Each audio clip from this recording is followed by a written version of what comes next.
Right, we are live. Excellent. Well, we're back for another back-to-back episode of the Truth of Therapy sessions.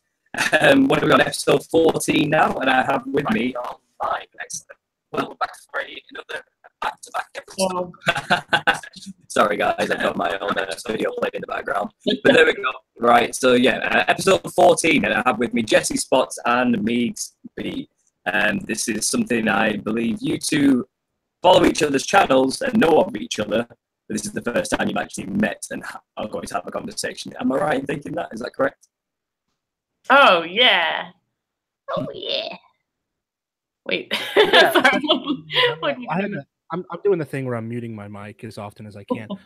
Yeah, especially within the Mandela Effect community, I was invited by a channel to do regular programs, and so Meegs is on the other show that does regular conversations. So I think we both have become aware of each other and are growing quite fond of each other because in our own spheres we advocate basically thinking about targeted individuals and gang stalking and all that kind of stuff just in our own way. So it's I'd say we kind of parallel each other in a way. It's kind of cool to meet you. It's kind of cool to finally get to talk and do a hangout with you. Right on, dude. Yeah, I'm excited for this conversation because not too many channels are pulling together all these topics into one burrito. You know what I mean? You know what it is? You know what I figured out, Paul? Go on. We're just not making targeted individuals sexy enough. If we could right. somehow brand it into some sort of elf like magic kind of thing, people would be all over it. That's what it is. Never forget some of that. Yeah. How do you market targeted individual? How do you market gang stalking? How do you sex it up more? Maybe we can just do a think tank. The fact that you haven't thought of that is the way to market it. The fact that you haven't. Well, we just got to talk about it. That's all there is to do. We just got to talk about it until it becomes sexy. Anyway. We have a few people watching. Just want to say hello, see who's pops in quickly. Miss Lammykins. I recognize that name. Angela says that she'll make sexy targeted individual videos. She's just a regular troll. That name's familiar. She's just like a hardcore troll. She's all over the internet. Miss Lammykins. I'm joking. She's Angela. She's been on a number of podcasts that I've done, and then Daniel is how I met her on Scared Performance. So you've probably heard a good chunk of her talking, at least to me or Daniel, before. Yeah, it rings a bell. I do recognize it. She popped up on me when I was talking with Meegs earlier this morning. Yeah, good to have you here. Thanks for joining the channel. It's good to have a new follower, I suppose, if you call it anything. Hopefully it lives up to your expectations. But guys, I haven't really got a plan of what to talk about today. I figured there's probably so much between us that we can just back and forth quite easily. I mean, if you want to talk about targeted individuals today, that'll be fine. I'm not the expert on this, but it is something I've kind of followed over time and I've heard testimony about. What I'd like to, Jesse, first of all, really, is because this is the first time I've actually had you on the Truth of Therapy session. We've talked in the past, haven't we, about my Nephilim clown thing. But what I'd like to do is get your backstory to all of this shared for anyone who hasn't actually heard you before on my channel. How did you get into the truth, and how have you dealt with learning these things? And then from there, I imagine the rest will just flow naturally. I was talking to my friend Luke about this today because it comes up often. It's like, when did you wake up? And it's like, and that's a difficult question, right? Because I was listening to Meegs tell you about a limo driver, but I'm sure before that she'd probably dipped in to some of these topics, believed something about chemtrails loosely. Like, I find that we learn things, we lean into them, and then we disassociate from them. And that had been my story all the way up through to about 2012, where I wasn't taking people seriously at all when they're freaking out about the Mayans or about the rapture. Like, I was well into the creative community in Austin in New Orleans. And I think that was my way of coping with a world that I didn't understand. Like I could have gone into the corporate world. I didn't. There's no way after 9/11 to really dive into that. And my friends within the creative world helped to kind of keep me under a trance. Unfortunately, anytime chemtrails would come up or David Icke or any of that stuff, the New World Order, I'd have philosophical conversations about it, but I'd always just dip back under that spell. Like, how do you integrate it? So, what I was telling Luke is yes, I believe that 9/11 was an inside job. And I saw a lot of my friends believe that and then stop believing it. Like, we'd never talked about it before. And I thought that just frustrated me. The fact that people could kind of split themselves down the middle like that. What really drove me out of that pit, meaning that I just stood up against hundreds of people and I said, I'm committing myself like against your position, and I'm standing up and I'm going to get on YouTube and start talking about these things, is when I started reading biographies surrounding JFK.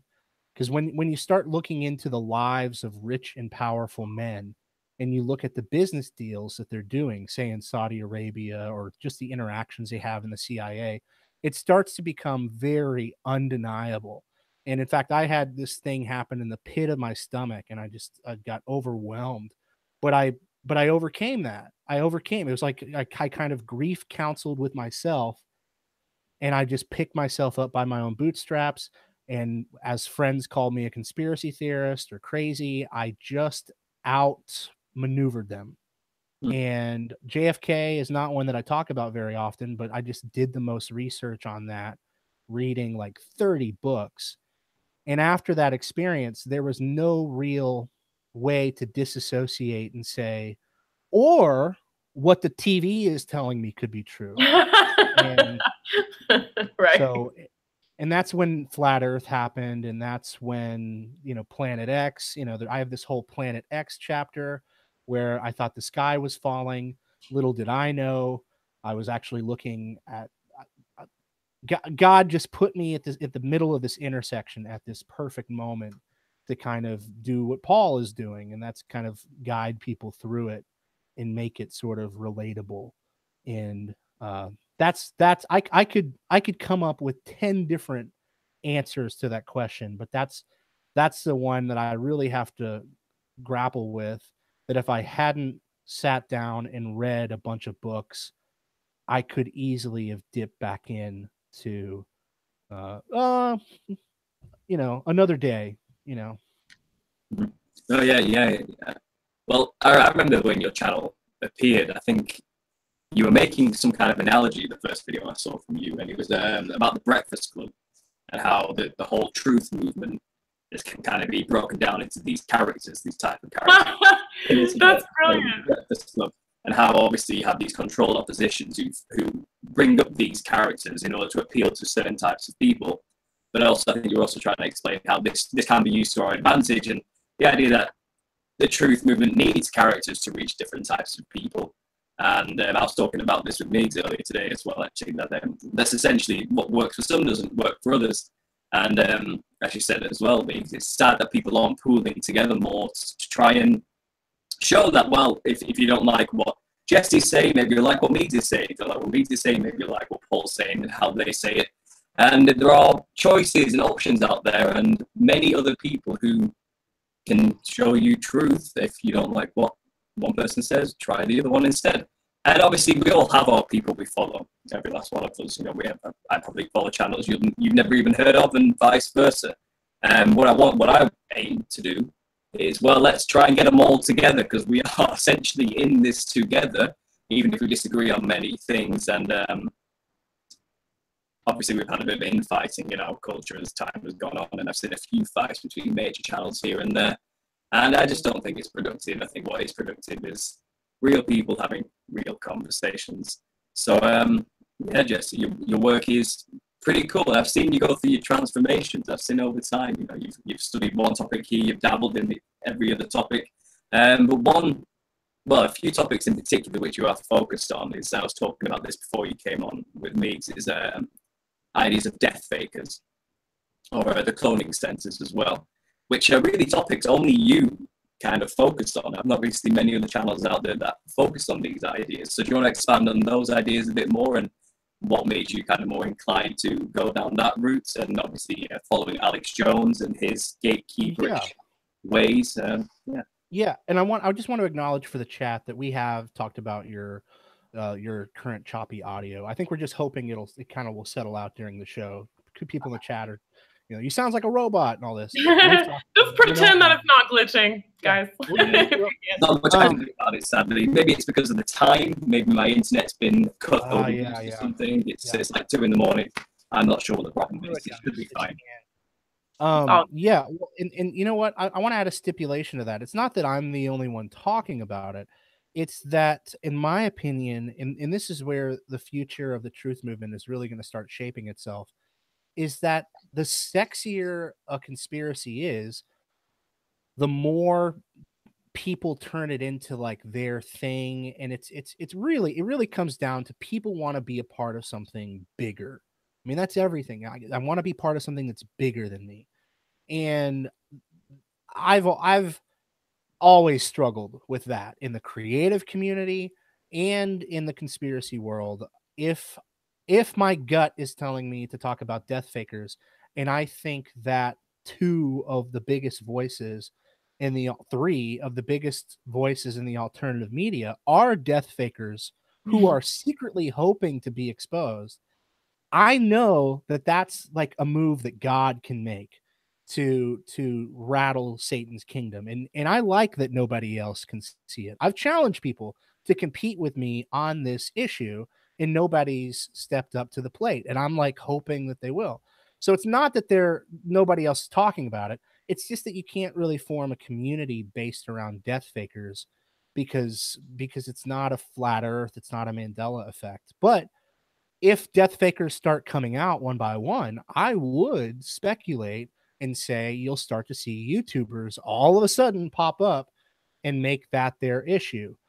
Caliber Hitter is the pioneer for that one, by the way. I can't do what I do without Caliber Hitter. Cloning centers, however, there is a community. There's a community not unlike the Mandela effect of people who say the cloning centers is the number one issue. And if you talk about other subjects too much, you're a shill or whatever. And that's been a struggle from the very beginning, is balancing that fine line between, at first, flat earth and cloning. And it's like, don't worry, I'm not the flat earth shill in the cloning center community. And don't worry, I'm not the cloning center shill in the flat earth community. My desire to talk about those subjects is similar to Meegs in that I empathize with these people. And like, there are people in underground bases that have no human rights, and they're being hijacked on a nightly basis. And their local police force might actually be part of that gang stalking. And so what can you do besides exposure and the fact that there are voyeurs watching this, and there's no way for the powers that be to figure out who's hearing these messages. I mean, we're just blowing a lid off of whatever black projects they have. Yeah, it does seem like the cloning centers and gang stalking are linked in a way that's, one can't exist without the other as well in that respect. When it comes to the cloning centers, obviously me and you had a back and forth when we first started to talk. A person contacted me claiming to have been a victim of the cloning centers as well. And obviously, funnily enough, this person, I don't want to give any information away about them because obviously they're quite cagey about it, but this person contacted me just last night, funnily enough, sending me messages explaining how they are having memories come back to them of these underground bases, and it's kind of rattling them a little bit right now. And they explain it as though they can't remember anything prior to being about 30. It's like their youth is missing in their memory, and now suddenly they're getting it back, and they're not really enjoying the images that are flowing back into their mind. It's actually quite scary and shocking. I would hope this person will build up the courage to actually come and talk with me about it live so other people can hear the testimony. But this is one of the main reasons why I'm on board with you, because it's kind of, well, I have this person just telling me this intricate deep story, which matches up because they've proven to me that these people in their lives actually exist, and they've shown me, and it's a scary concept. The cloning census is a terrifying concept. So I get this mentality that when people think, well, this is the most important subject, and this is the one which all the truth kind of is held on. Where I come at it from is, well, it's one part of a huge puzzle, and I love getting to know all the different communities in the truth of culture, and there are factions. We'll call them factions, and I'll never understand this idea that the one faction is kind of, they become enemies of one another. It's kind of like, if you're not, like you said, if you're not talking about this, then you're a shill in some way. It's kind of, well, they're all the same problem. They all come down to the same major issue of Satan, demons, the spiritual war we're all kind of suffering under, the people in positions of power, which are abusing that power for their own lusts and gains and whatever that may be for each individual. So yeah, fascinating subject, cloning centers. Now, Meegs, you've been quite quiet there. Do you want to join in into anything? I'm just letting y'all talk. I'm just letting y'all chit chat. Yeah, I'm just. Oh my gosh, there's so much to talk about. Really, I was just thinking how I was watching your video, your most recent video about cloning today, Jesse, and thinking to myself like how up until kind of recently, I've been one of those people that couldn't deal with the concept of cloning. It was just such an unattractive, off-putting topic to me, whereas I would be more open to learning about MK Ultra monarch programming or something like that, which is equally, if not equally horrific, if not the same exact thing, anyway. But so I don't know why I've had this total aversion to the topic of cloning, or it's almost like I'm dismissing it in my mind. But at the same time, I tell other people not to dismiss personal testimonies, and there are of people who have been victims of this kind of abuse and a torture many times. It's just a horrible program that these people are put through.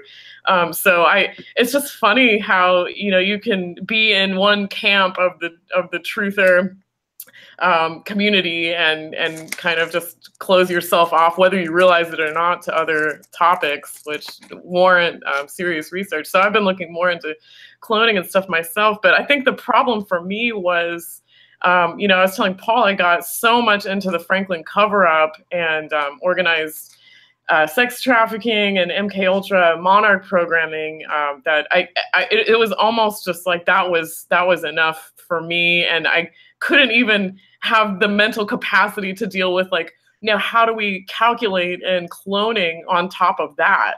Why do they need to do satanic ritual abuse and also clone people? Like, why do they need to shatter someone's mind to the point where they program in 500 different personalities, and then they're also stealing their souls and cloning them too, and I'm just saying this is sort of like my level of thinking about it without researching very much into cloning. I just couldn't put the two of those things together in my mind. For me, it had to be one or the other, and for me it was more likely that it was MK Ultra. But now it's like, why can't it be both? Our controllers are clearly so twisted and vile, just beyond description. Why couldn't they just cripple our souls and shatter and fracture our souls and mess with our bodies and do 3D printing and make doppelgangers? Right. They hate us. They hate us so much, so intensely. So they're going to do everything they can. But anyway, so it's just funny. I mean, that and I was one of those people who couldn't deal with cloning up until now. I think that's it, though. It's like, even if you're into the deep, dark area of pedophilia or human trafficking, you're going to have your wires crossing at some point. You're going to say, okay, cloning, but come on, can we just save the kids first? And I made appeals during Pizzagate, and people like shill, but it's like my appeals were, well, have you given any thought that some of these children, the way they are getting away with it, the way that they're trafficking, is that some of these children don't have rights? That's how they, that's how they can move so effectively. is the countries are in line in this technology, and the morality issue has already been dismissed. And so the human trafficking, not in all cases, but they have cloned children, and they have slaves who are born into these families, and just from the very beginning they're told that they don't have human rights. So that is a big issue for targeted individuals. And when it comes down to MK Ultra, that's what I found to be true, is this conversation where you're saying I've always felt that it was MK Ultra, but cloning was just a little too far. It's the pairing of REM, sleep driven cloning, which is the hardest thing to explain to people. Just me going to bed on that couch behind me, and just the fact that I'm asleep and my conscious brain is dreaming, I can now wake up in a cloned body somewhere. So yes, they have a clone of me on the other side of the world, but that doesn't mean that there's a walking around clone of me. I have to go to bed for that clone to wake up. So it's Right. actually pretty freakish to think there's like, I don't know, like tables, or there's like a freezer full of just inactive clones somewhere. But it's when people go to sleep that those clones wake up. And that's one of the battles that I have to pick on my channel, is if I freely talked about Britney Spears is replaced by a clone, people would get confused very quickly and very easily. And so that's why there are other channels that have become sort of a source of frustration, because they're chasing the paycheck, they're chasing their ad revenue, and all the speculation about who's a clone, while relevant, it obscures that one relationship that you're talking about, that people are waking up, they don't know where the hell they are, if it's an astral projection in the astral plane, or if it's the physical plane in a physical clone paired with MK Ultra. And I think both of those things are happening. And that's what's so confusing. And they call that general thing the secret space program. That's what I believe the secret space program is people who Oh, are, yeah, they're doing one of those two things. And sometimes it's pretty hazy. Like even they'll tell you from one experience to the next, they can't really account for whether they're in a clone body or whether they're in outer space. It gets very blurry really quick. wow. Wow. It just makes me think it just makes me think like the secret space program, we think of it as like outer space, but maybe they're just having a laugh on us and it's just a secret underground space is what these arenas that they're talking Yeah. about. It's not space, it's like the outer space. It's a secret space. That I think that's what you have to do when that testimony comes up. You have to vet it, and you have to say, have you had, okay, so what does clarity feel like for you? Okay, that's what clarity feels like. Now, taking this other experience on Mars, compare it to that other experience. How do you know you're not in a clone body? And some Right. people, like Og Teles, will be very honest with you. Other people, I don't think they can account. They're just so scrambled. They have no idea. They just honestly don't. I like, there's a high level CIA official who like retired named Robert David Steele, and he went on to Alex Jones and gave disclosure that there are slave colonies on Mars. And now Mm. Alex is being made fun of. But that's because there's an actual legit CIA guy who thinks that there's slave colonies on Mars. Like he honestly believes that. So somebody would have to like walk him back and say, "How do you know you're not in a clone body with a simulation around you making it look exactly like what you think Mars looks like? Like, when have you ever been on Mars otherwise to be able to tell where the hell you are?" Absolutely, absolutely. And when I come across channels like Flying Rainbow Lasagna, you know, Aurora talks about having gone through satanic ritual abuse, and she's actually a walk-in. She was abused so badly that she believes she died. Her soul, her former soul died, and a walk-in, like an enlightened being, is now inhabiting her body. And you know, she did go through MK Ultra monarch abuse and satanic ritual abuse, and I believe she says that she was held in a bunker on Mars too, but I might be getting that confused with something. But you know, these people really do believe the narrative that they've been told about what happened to them. You know, yes, indeed, their testimonials are incredibly complex and detailed. They'll be able to tell you all sorts of stuff about the bunker on Mars that they saw, and I mean, it just goes, it just gets really complex. And you know, you have all these testimonies when you stack them all up against each other. And Og talks about that too. He was MK Ultra monarch mind controlled, or I think that's exactly what happened to him. Satanic ritual abuse when he was younger. And he talks about showing up in places or he can't remember how he got to them. You know, he'll just come into his body at different times. And what happens with the MK Ultra monarch mind control abuse is that you are so highly suggestible to anything that they want to tell you has happened to you. They can put you in these simulated situations or show you, do psychic driving, show you the same movie over and over again, like Total Recall, and then they'll you know, tell you that you were in the movie and that this is your character name, and then they absorb that. Sometimes their fractured personalities will have the name of a character in a movie that they saw, that they were made to watch for like 48 hours straight, you know, just psychic driving. Like, so the narratives in the movie become what they say that they really experienced, like living on Mars in a bunker or whatever.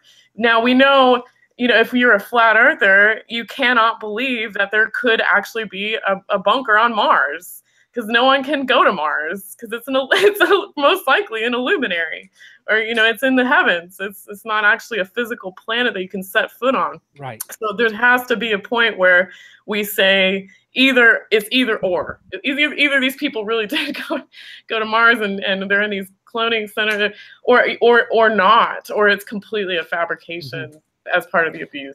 And it's these experiences, the ones that we're describing, and people in the chat are coming up with more.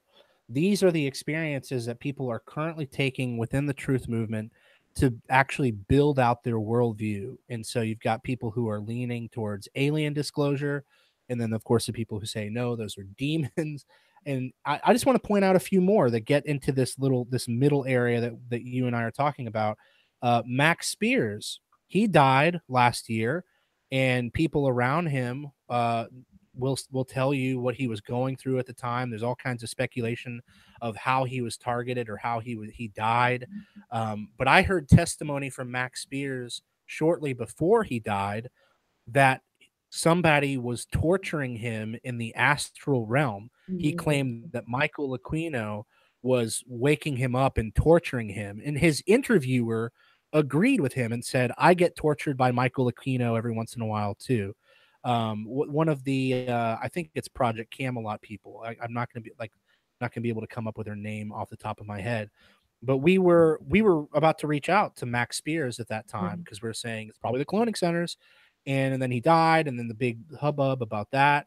And there's another gentleman who gives sort of super soldier like testimony similar to Max Spears, named Simon Parks. Simon Parks has really cool Q&As that he does with people who are into UFOs and aliens. And he also believes that the cloning centers are real. But from the person that I talked to, who is currently getting therapy from Simon Parks, we kind of agree he's still a little mixed up about where the cloning centers begin and where these astral outer space things begin, even though he is a self-professed expert and critically acclaimed, like an expert, and he's going around and counseling to people. There's still a lot of confusion about these astral experiences and what's actually physical in this realm and what's actually happening in another. This is just giving you an idea of what I don't talk about on my channel. But I have a gentleman that I've been talking to on the phone, and he's got an actual recording with him and Simon Parks talking a little bit about the cloning centers that hopefully I'll be able to put out, so that just the few people, this little handful of people that we have, we can just kind of show to each other and say, this is really confusing, trying to hash out all these different experiences and people's level of clarity on all levels. Absolutely. Yeah, just it gets to a point where you take in so many of these testimonies, and you know that these people went through something. Like Og Tellez went through something really serious. Flying Rainbow, Aurora from Flying Rainbow Lasagna went through something incredibly serious. Max Spears went through the Super Soldier program. That's incredibly serious. But some of these stories seem to kind of they're just mutually exclusive. They don't necessarily match up all the time. You know, not every aspect matches up all the time, and so it can get just incredibly confusing. And that's part of, you know, the shutting down for people that are in the rabbit hole. You know, you just have it's too many choices all at once, and you just have a brain meltdown, total meltdown. But yeah, so for me, coming from the Christian perspective, it's like that lends so much. It makes deciding what the truth is so very much easier. And for me, every single time, it's going to have a lot more to do with the satanic aspect, satanic ritual abuse, and the lying. You know, we know the abusers. The demonic embedded, the demonic spirits in these abusers. What do? They lie to us. They love lying. They've had so many thousands of years to work on their lies and to develop their lies. They must be so bored without real bodies walking around on Earth. What do? They invent stories, and they make things more complicated for us. And so it's just like, you know, people, I've been watching videos of people with schizophrenia and just listening to the voices that they hear. I think that's all demonic. They are told all kinds of different stories, you know, from these voices about, you know, they'll have like raccoon spirits talking to them from Pluto, and like all these different things, all these different stories that they get fed to them. And it's like these demonic spirits love to come up with fictions on top of fictions. And so it's like, I just try to line up the people's testimonies to the Bible as much as I can, to what I know about the real satanic agenda behind everything. And I just cannot accept, you know, that like stuff is going on Mars and stuff, and that, you know, I just can't accept some of that stuff. But I don't know. It's there's so much to tackle, isn't it? It's like you'd have to be watching videos all day, every day, to get a balanced grasp of what's going on with all these people, and it can just feel like so much work, you know. Yeah. Feel like overwhelmed. I think you have to have a level of interaction too within those communities, or within right. Like Paul has reached out to me and this other person, and that's another point too. I think, Paul, isn't it, that I'm not going to say anything about this individual, but just the fact that it's a woman and she has a family, and that's very common, is that you'll find that especially women with children, they're unlikely to give testimony. And that's every time you come across, and it's just like, oh my God, you know, like more and more testimony that could come out, and then it falls through.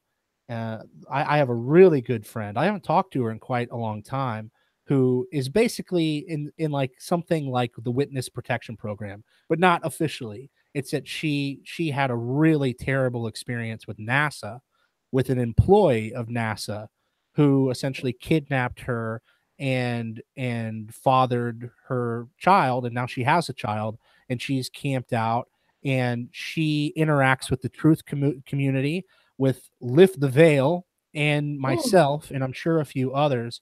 And she takes credit, and rightfully so, for exposing David Seaman as a fraud. She pushed Lift the Veil and was talking to me after that experience. And she's great. I mean, she's a really fantastic mind, but she's a mother, you know, and so I go months without hearing from her.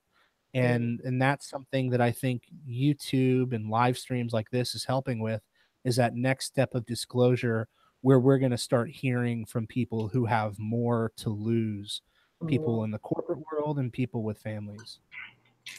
Oh, I hope so. Go right ahead, Paul. I have a quick, well, I've been building kind of a narrative as you've been talking from the information you were sharing, and from what I already understand about the cloning centers and the testimony I've heard from victims. And one thing I want to ask, first of all, Jesse, your opinion on it is, what is it that makes people be targeted for the cloning centers and chosen to be used in them? Now, before you answer that, I already understand it that some people have family connected to secret societies. So the people in secret societies usually offer up their children as a sacrifice, should we say, and the children end up being used in these centers, and obviously have their memory wiped every night this happens, and it gets repressed, and they never really remember till they were adults, and that's when it all starts to seem to flood back, in a PTSD type manner. As you said, it's quite scattered. They can't piece it together. It's very stressful to even think about it because it's traumatic, and they're bringing up past traumas as well. So one connection I understand is that people get chosen for cloning center abuse because they have been offered up by people through their generations through connections to secret societies. That seems to be one I'm aware of. One other idea I have is this must be linked in some ways. We're talking about the Disclosure Project and the alien deception. And obviously, if you're in the truth movement, you understand NASA has lied to us massively. What we call aliens are demons, and they aren't extraterrestrial. They're very terrestrial. They are here, have been here on the Earth before, and they want to come back and reveal themselves again. So to get to that point, we have to believe there's vast space and aliens exist, and they are going to come and rescue us and save us from ourselves, or whatever narrative they want to push that agenda down. Now, from this alien disclosure agenda, what we were talking about is people have experiences where they wake up in the cloning centers, but they believe they're on Mars, or they're being communicated to by, I don't know, people from the Pleiades. Or we have alien abduction stories where people claim they were taken up into a spaceship and had experiments done on them and had implants put into them. And people do seem to come back with genuine implants under their skin that they end up taking out. So it seems like something physical is actually happening. And then I was reminded about William Cooper telling a story about when he was in the army, how he had a file thrown in front of him which talked about the existence of aliens. And he understood it as a Christian from his perspective, that it's as though they wanted me to go out there with this information and spread this idea that aliens exist. So what I'm thinking is the cloning centers, when they made this thing, I don't think it was necessarily created just to abuse people. They must have had a function, a purpose. As, like I said, it's a secret space project. There's a reason for these centers. Could it be that people are being chosen at random, as well as because they've been offered up to Satanists for abuse purposes? But are people just being chosen at random to be given a UFO experience, let's say, the full extraterrestrial, taken to other dimensions, to other planets experience in this controlled space? So they go out into the world convincing other people that aliens do exist, because this would fit into the grander narrative of convincing the world that, well, aliens exist and they're going to come back and save us from ourselves. It means people don't believe the biblical narrative. It pushes them away from learning the truth about the physicality of the universe we're actually in and how finite it actually is. Do you think maybe the cloning centers are being used in a very useful manner, such as, brainwashing people to believe they've had experiences with extraterrestrials, but also because these are Satanists running these places, it's also being abused and not being used for its original purpose, but being used to rape individuals in clone bodies and fulfill lusts and sexual pleasure and all sorts of disturbing, dark things that you can do with such technology. Do you think there's anything to that narrative I've kind of thrown together there? Do you think this is linked to the UFO abductions, and that's what the center's scientific purpose is for, the psychological manipulation purpose is actually for? Is there anything to that idea? I like how you structured it out. I mean, it's nothing that you've said. I don't know why my microphone acts so differently. Nothing that you said contradicts my worldview. I understand your thinking process. So I'm going to tackle the more specific point that you made about the original purpose, which I think could be debated. But as far as fake alien abductions. So this is one of those like school problems with some tigers have stripes, all tigers have, you know what I mean? It's like absolutely there have been fake alien abductions. I'm 100% sure of that. From what I've heard, they have psychological MK Ultra, and then they have the type of MK Ultra where they have some sort of light generator, and they can just flip a switch you're in a hologram. So there's no doubt in my mind that people have false dreams, false memories, false abductions implanted into them. And yes, psychological warfare wise, that is a very neat and clean purpose for the cloning centers to exist. So I don't disagree there. I can't, of course, speak for all alien disclosure, alien abductions. You know, some of them, are they organically happening? Are there little demons in silver bullets just abducting people? Probably some of them are genuine, but you know, just not the way we think of it. And then broadly, the history of the cloning centers, the purpose, first and foremost, I believe, is it was like the original internet. You know, before the internet, uh, world leaders who are secretly in league with each other through Freemasonry and other secret societies, they don't have to have a paper trail. They organically just get up out of a bed in a clone body, and they're right next to each other. They can talk, they can have intercourse, they can jump off of a cliff into a meat grinder and then turn around and laugh about it because of this technology. And it's just rich people being dumb and living in excess in a really grotesque way that we can't imagine. I think the original purpose was just that we can do this. The technology exists, so let's do it. I think it ties into the fallen angels and how disgusting they are. But I think worldwide communication would be first and foremost above psychological operations. And then when you get into psychological operations, the application of this tool is practically limitless. You know, you can put drugs in the people, you can convince them that they're asleep, you can convince them that they're in some other dimension, you can convince them that they're in a spaceship. So absolutely all those things are part of the picture. As far as most commonly how people get inducted into this just sexy group of disgusting individuals is they either want fame and fortune through, you know, new money, like becoming a rapper or becoming, you know, a reality star, or yeah, they were born into it. So Freemasonry would definitely be the most common theme. Freemasonry in Scientology, but I believe that Scientology is just one of the Freemasonic cults that has been pushed out in front of Freemasonry as a scapegoat, and it's ultimately Freemasonry that people are born into and become generally, you know, the generational, curse of waking up as a clone, because my mother went through this, so I'm part of it. And um, even though what I said is very fleshly and worldly, I have to agree with Meegs that this is also biblical in how it ties in to things like generational curses and sin, and it's very strange. I mean, even though we're talking about technology and we're talking about psyops, it can just as easily be explained as spiritual warfare. Everything that I just said. Well, it's definitely a spiritual concept that your consciousness leaves your body at night and ends up in another vessel on the other side of the world.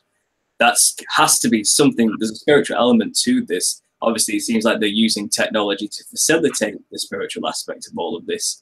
But they must be having some kind of help to have this ability from, we'll call them fallen angels. Many people would say it's aliens, you know, whatever you want to label them. But obviously, I can see that this is clearly spiritual. I mean, sleep in its own right, we don't fully understand. We don't scientifically understand how consciousness works, you know. But as Christians, we understand it as the spirit and the soul, and our identities within these things.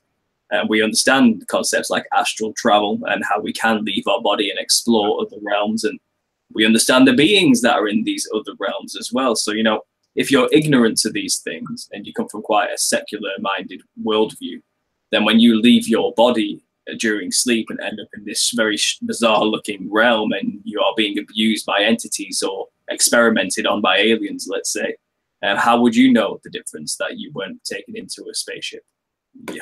How would you know you've left your body consciously? You would think you are that body and you have literally left your bedroom and gone into another space, shall we say, like a craft or something out of this world, as you could describe it.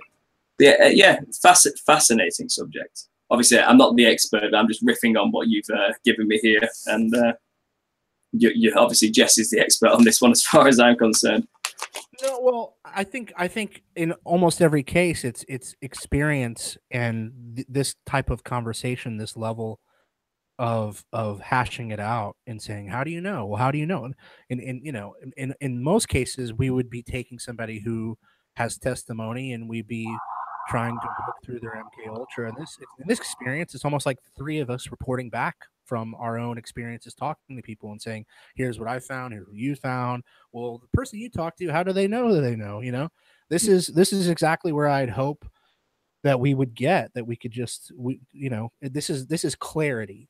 This is just having conversation and bumping up against each other and saying, well, it doesn't quite mesh with what I've seen, or, you know, and it's weird to me, Paul, frankly, that I can get to this level of discourse with you, and there haven't been any serious conflicts about these experiences. You know, that's what you would expect with everything that we've seen with flat Earth or Mandela effect, or when you add, oh, this is the other thing I wanted to mention when you asked if some of these are abductions. Well, there's a term for it. My lab means military abduction. There's a whole group of people who console each other because the military abducted them for a purpose, that they had some sort of psychic ability or some sort of occult leaning. You know, they just all of a sudden become prone to the government using them whenever they feel like it. And so many of them admit that it was their interest in the occult that got them into that mess. Well, on that, there's another aspect as well, which I've just remembered. A lot of people who claim they've been targeted, especially the one I've been talking to, thinks that their blood type has a lot to do with this as well. And navigating this RH negative thing that goes around in the culture.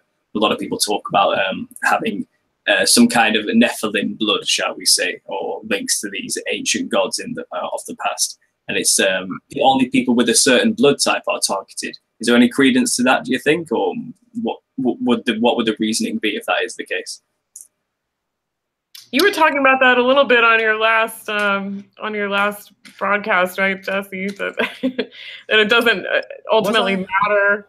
You were touching on that a little bit on your last. Yeah, podcast. As far as the Christian point of view, I think that there's definitely guilt and shame that hangs over people who know that they're part of like a hybrid bloodline. That's my overall name for it, is just there's hybrids and hybrid bloodlines. And whether that's like you want to call it the reptilians, or we're talking like the Rephaim or the giants, or I mean, I'm sure there are people who could name all these different types of hybrids. There's conversations of a vril lizard. Is that a hybrid, or what is that? Just whenever you get into the guilt and the shame of families who are tied to anything like that, be it just a different blood type, for me, it always comes back to, well, look at the way the Bible treats the blood of Cain and the blood of Abel. You know, the blood of Cain, or the mark of Cain, becomes later the mark of the beast, but that's just a parable ultimately when you're dealing with the blood of Jesus Christ. The blood of Jesus Christ is the gospel of Jesus Christ, forgiveness and accepting the gift of salvation. So it's that same trip that people have of getting tripped out in their head, psyched out, that it's all technological and we're in this game and it's rigged, and we don't know who the Riddler is. It's Rothschild, or it's this person. Oh, it's some guy we've never heard of They have technological weapons and things that we can't conceive of. There's a storm on the pole of Saturn, and we're trapped. You know, it's like, no, ultimately, your understanding of bloodlines, your understanding of like technology, in my opinion, it's all kind of merging together, or sort of almost like we're at an intersection right now, in my opinion, as Satan's kingdom is falling in the heavens. He is dependent on a physical counterpart in technology for his kind of final chapter. That's the way that I see it. I don't get tripped out by it at all. The more technology and the AI rises up, it's just a sure sign that Jesus was victorious on the cross. I don't need more evidence of that, but there are many people who do. And the technology is becoming their illusion. It's becoming their trickery, their satanic deception. They're going to have a different chapter than I did, where they're going to be surrounded by pain guns and sound guns and creatures of all kinds. And the hardest thing to be able to convince that person of is that, oh, this thing that you're in that's physical, it's all about faith. It's all about, God coming in the form of a son and dying for your sins on the cross, and he already won. It's like, how did he already win? Look at all this stuff. We're in the middle of it. It's like Satan was stronger when he was just dealing through the spiritual realm. I don't think he has that anymore, as to the degree that he did. No, that's what the veil is as well. That our perception of his world has kind of been taken away from us, so he can't very easily show us all the signs and wonders he probably once showed mankind in the past, the fallen angels who had the ability to easily manipulate probably genetics of man, because we were connected to that spiritual realm where all the code is, shall we say. A bit of a matrix term there, but there was a point. I also believe maybe there's a reason why our pineal gland is no longer activated. I think maybe that was the switch that put the veil up, and now obviously you get these new ages trying to activate the pineal gland, and it's kind of being pushed through. It's kind of maybe there's a reason why that's being forced on. Maybe it's not active for a reason. People consider that perhaps. And as somebody, that's good point. I've never thought about that too much. That it would be a good thing that our pineal glands aren't active. Well, as someone who's pierced the veil intentionally before I was saved, I've seen this code. It's hard to describe, impossible to describe, but I've witnessed and experienced this thing, and what I could say about it is this world is extremely far beyond what we perceive it to be. It can be easily manipulated in ways we will never understand, and if Satan has had that power taken away from him, what you were saying, Jesse, is what he'd have to do now is try and manifest the power he once had in the physical world somehow. And how do you do that? Well, you do it through the growth in technology, wireless technologies, 5G, the internet, build a net over the earth, which kind of mimics the power he used to have and the ability to control things. Exactly. With his mind, let's say, or perform miracles and levitations and instant fire, whatever you want, whatever you want to do. I think that's what all of this system around us is kind of gearing towards, including chemtrails and CERN. All technology is gearing towards giving the power back that Satan had lost previously. And the Bible is basically saying, yeah, he will have that for a short time. He'll get it, and you'll build it for him. But it's okay. There's a way out. It's all about faith when that horror begins to become a real show around us. And a lot of people are being primed to believe, well, it's just aliens here to save us, right? There's always crazy. Something, yeah. Like something creeps up just at the time. It's like, oh, yeah, the government, yeah, we can't count on the government, so it's time to start growing our own food and go vegan. And it's like, I think all of that is, the idea is we're going to be our own shepherd. We're going to be our own God. And the simple message is just humility and be able to approach the throne room of Jesus Christ. But then again, we make it more complicated, and Satan makes it more complicated, but we also make it more complicated because we need solutions. Like, I get stressed out. When I get stressed out, what do you call it? When you go and you go shop, retail therapy. Yeah, retail therapy. I go to Goodwill and I have $6 in my pocket, and I'm like, what am I going to buy with $6? And it's like that mentality is always there when we're stressed out, when the truth community disappoints us, when we get betrayed, when we have a week that just went on just a little too long and it was just grinded our gears just a little too much. We're always willing to put our energy back into something and focus on it intently and say, this is the solution. I need this, and I think that's the way that this world is designed. And of course the I don't want to get into this too much, but the AI and the 5G and the voyeur nature of these 2D platforms and 2D images that we're looking at. I can watch people play video games. I can stream Netflix. This is one of the more constructive ways to do about it. And especially with my YouTube channel and the fact that everybody's pretty much already familiar with me. I don't have any new message I'm going to get across. That is my focus, is to basically, like, what do you guys need? Like, people who want to start live streaming or are doing their own videos, what do you guys need? Because this is the part that Satan really doesn't have a plan for, is people who were just watching before, who now just want to talk, who now want to start teaching people.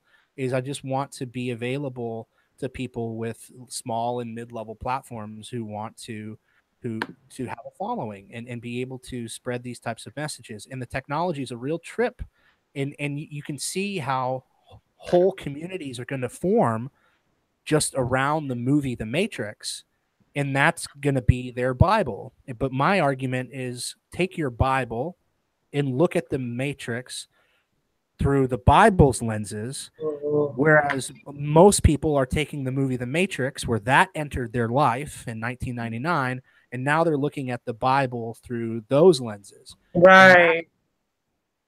I don't think, personally, even though we feel very intelligent and we feel like we've got the biggest piece of the puzzle with that, I don't think you can have the Antichrist rising without that being in our culture. I'm seeing just too much right now with Gnostics and with Buddhist and Hindu thoughts, the reincarnation blended with resurrection.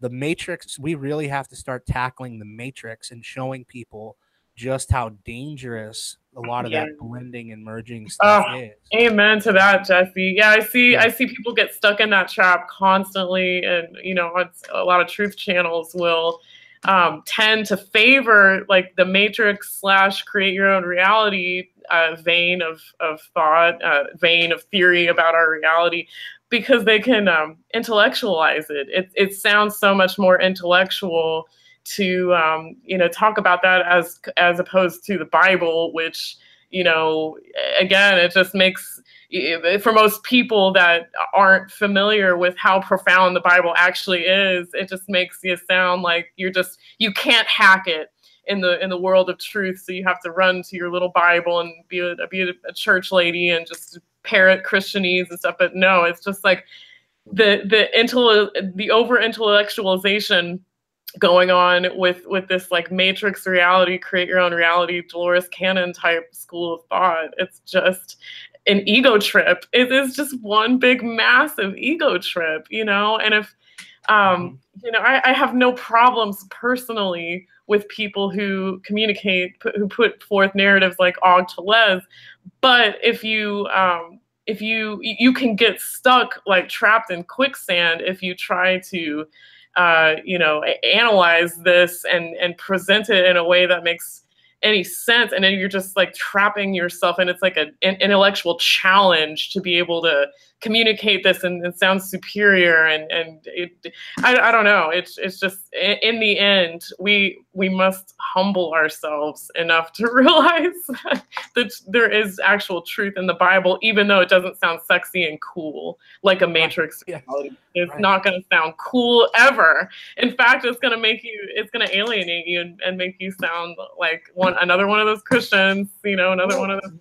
I mean, I think it can be framed, to some of these people, it could be framed very simply that, okay, all of the Hollywood movies are satanic programming, with the exception of the one that you're inspired by, The Matrix. There's no way that its level of sophistication and its level of thought provocation could possibly be something that was embedded or planted into your memory, or not into your memory, but into your experience as a child or a young adult, and that it's leading you down the wrong path. And I think just showing them that obviously getting us thinking in those terms is like the magician's card trick, where you just have to look from the right angle, like reincarnation. We have to talk about that at some point. We have to talk about the fact that the first Matrix movie is the only one of the three that I liked or even saw. And all it was just a retelling of Plato's cave analogy. Okay, really good. All my college professors talked about it the next year. Awesome. But I don't need to hang out on YouTube for another 2 years talking about it and then twisting it. And like you said, it's just circle talking about, Right. we're going to figure this out, guys. When are we going to figure? It can't be Jesus. Nope. Let's figure this out, you know? And it's like, well, let's go back to where you watched the movie and let's figure out what spirit entered you where you really want this thing.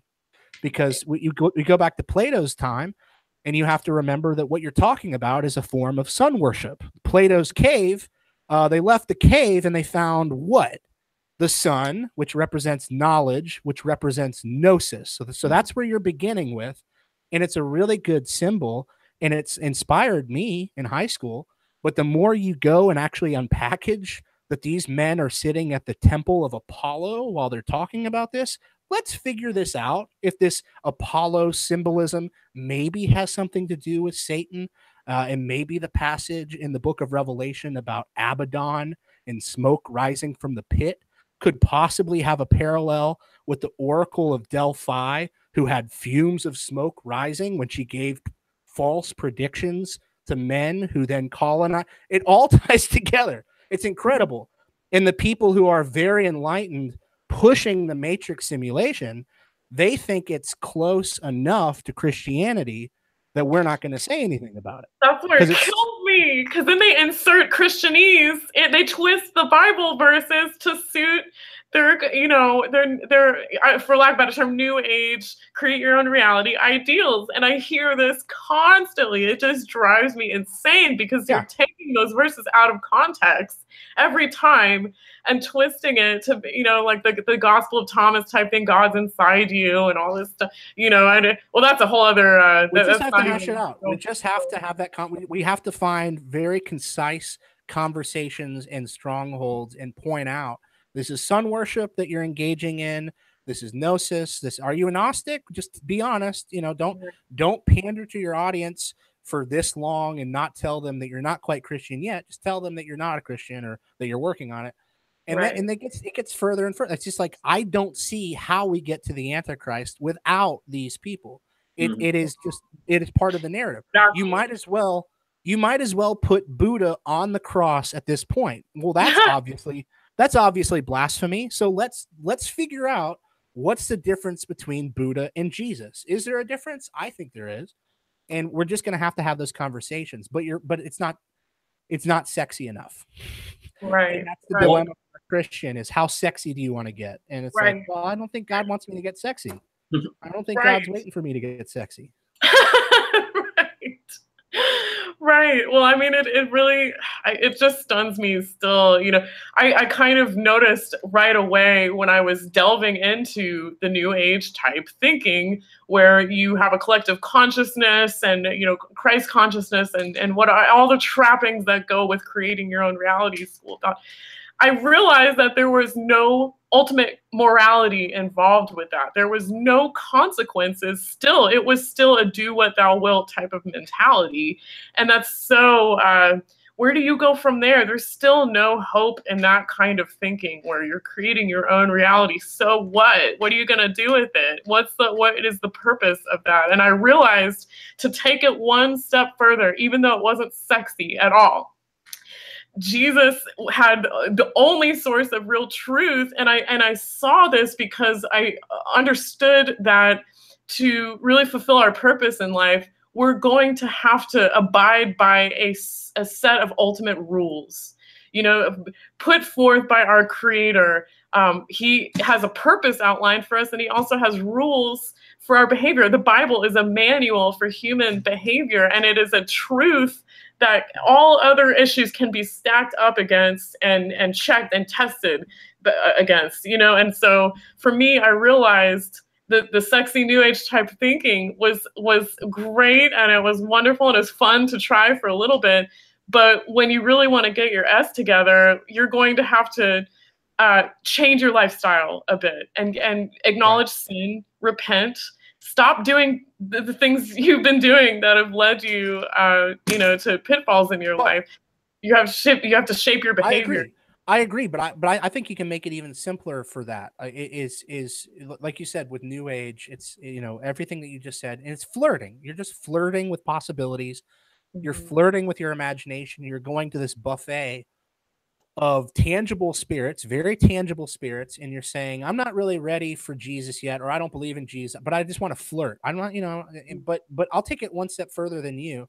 I don't necessarily think you just have to stop your lifestyle, stop what you're doing to break it down to a person. Just get them thinking in terms of creating a story, creating a narrative. The word story is not good, but create a narrative with our Creator, with the Holy Spirit, with Jesus, about your nature, about what you've been doing, about the things that you know that you're doing. Like, no, it's not, there's not this confusion about moral relativity or moral object. What is it? Moral, the moral majority or whatever. That's not a real thing.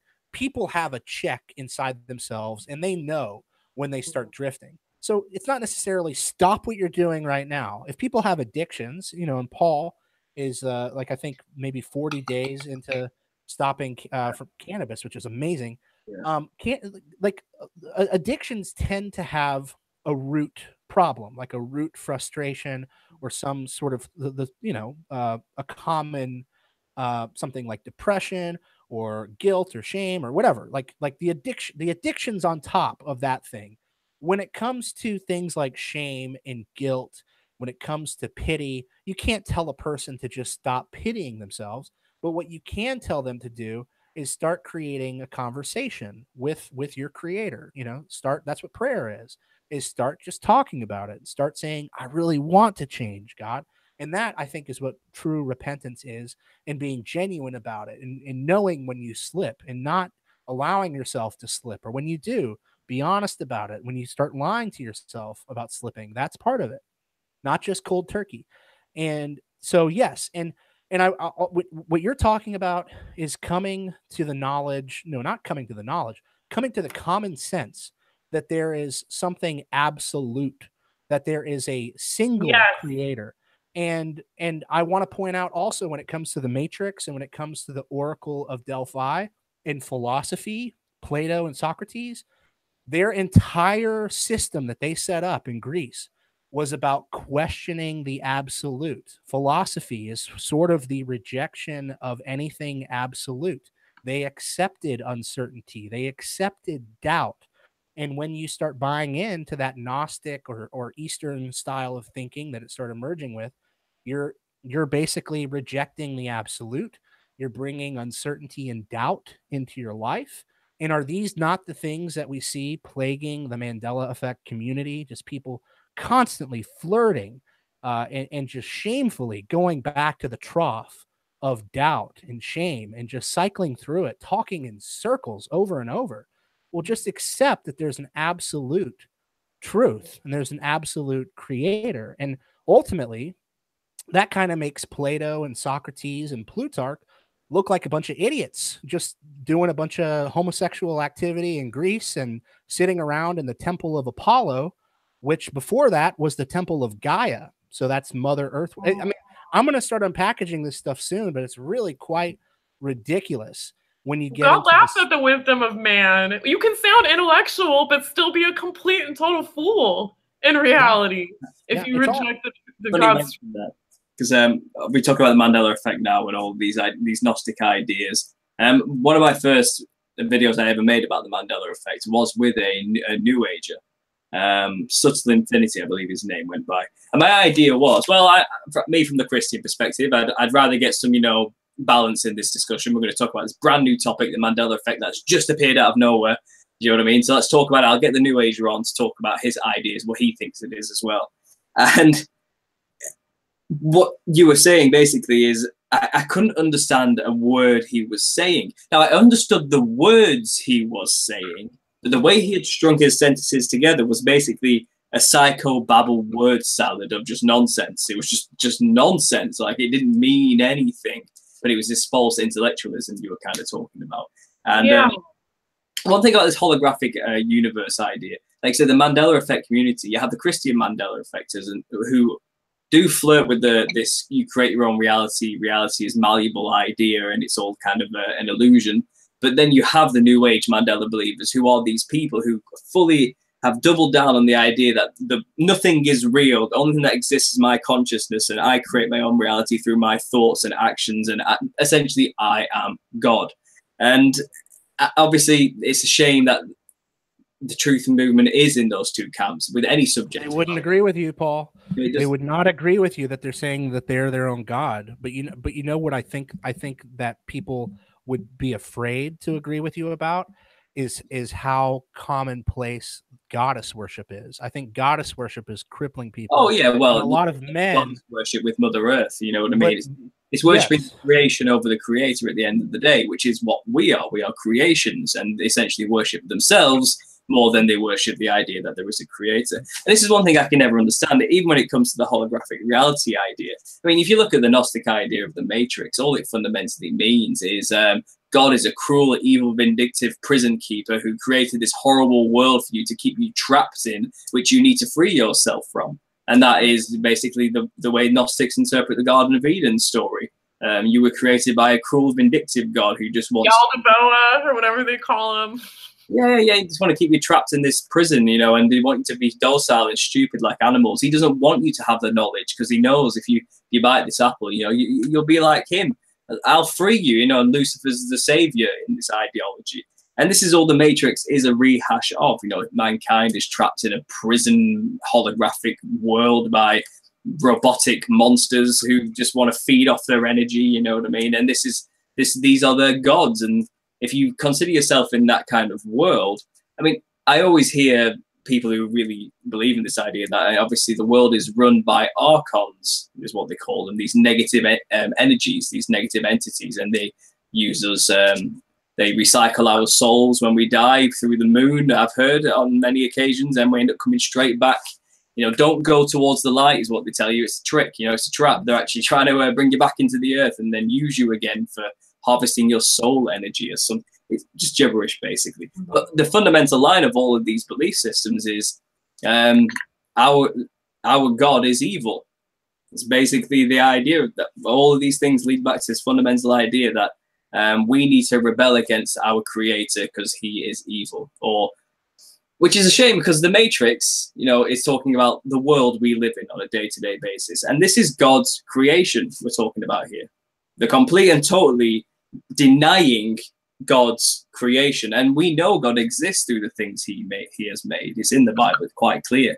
So what they are basically is through vain lust is denying what's right in front of them and saying, well, the world may be here, but it doesn't really exist anyway.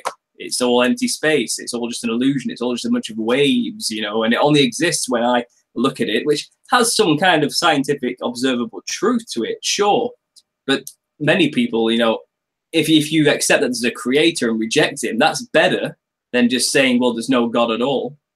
I'd rather you be hot or cold in that respect, you know what I mean? If you accept he's real and then reject him, that's better than saying, well, there is no God at all. That's just blatant ignorance in and that's what most of these new ages settle on. It's just of course there's no God, you know. If there is a God, then it's just consciousness. It's just me and you, and we're all God together, experiencing itself through individuals, you know. And we thought that's the Eastern dictum anyway of you know, Taoism. Let me go on the record and say The Matrix was a cool movie, okay? Very cool. And it has its place. It has its place in history. It has its place in our consciousness. Of course. Let me unpackage what it essentially did, right? Is Plato's cave analogy is very awesome. Like the idea of waking up and finding that everything is like a simulation. And the way that the story was told was incredibly past due. I mean, like we've seen those stories before, but the way they combined it with martial arts which, by the way, this is one of the crazy things. Very Bruce Lee sort of inspired art form. The opening sequence was basically taken straight from the film The Crow, artistically speaking. So already it's weird because there's Death Faker stuff in the Matrix. This is just what I'm going through, almost like my own little inside joke with God. Keanu Reeves, okay, nothing really special there. Pretty good job. But his best friend was River Phoenix. So you guys starting to see where I'm going here? There are all these like arrows pointing at this movie. Like, yes, it's like something's going on here, and Satan planted this movie and put it in your guys' lap. And it's not this great big thing that you think it is. It's a retelling of Plato's Cave. Now you have to know what Plato's Cave was. If you read Plato's Republic, you will like that analogy, but you probably won't agree with Socrates that ultimately the role of government is to try to figure out how to take your kids and turn it into some sort of new world order. You are taking the book that the new world order is based on, and you're fully embracing it because the Matrix was cool. And that's what people are doing. Now there's a lot of cool thought in Plato's Republic, but it's essentially saying, how do we come up with the ideal social system where people don't know who their mom or their father is and they just belong to the state? That's insane. That's totally insane that people think that that's like the most woke thing ever. Plato and Socrates, philosophically speaking, they were ahead of their time, yes, but I don't think you really know what those things are. And then furthermore, the Matrix sequels, right? They got progressively worse. I haven't even watched them. So whatever people are latching onto with that, I don't even know. Like, I feel like I need to research that to see how far embedded people became in reincarnation and all these Eastern and Gnostic philosophies. Because all I responded to in 1999 was how cool those special effects and martial art sequences were in regards to Plato's Cave. And that's very ambiguous. Okay. That's a very ambiguous, open up your imagination and now you fill in the gaps. That's what the Matrix was. That's why that movie was cool.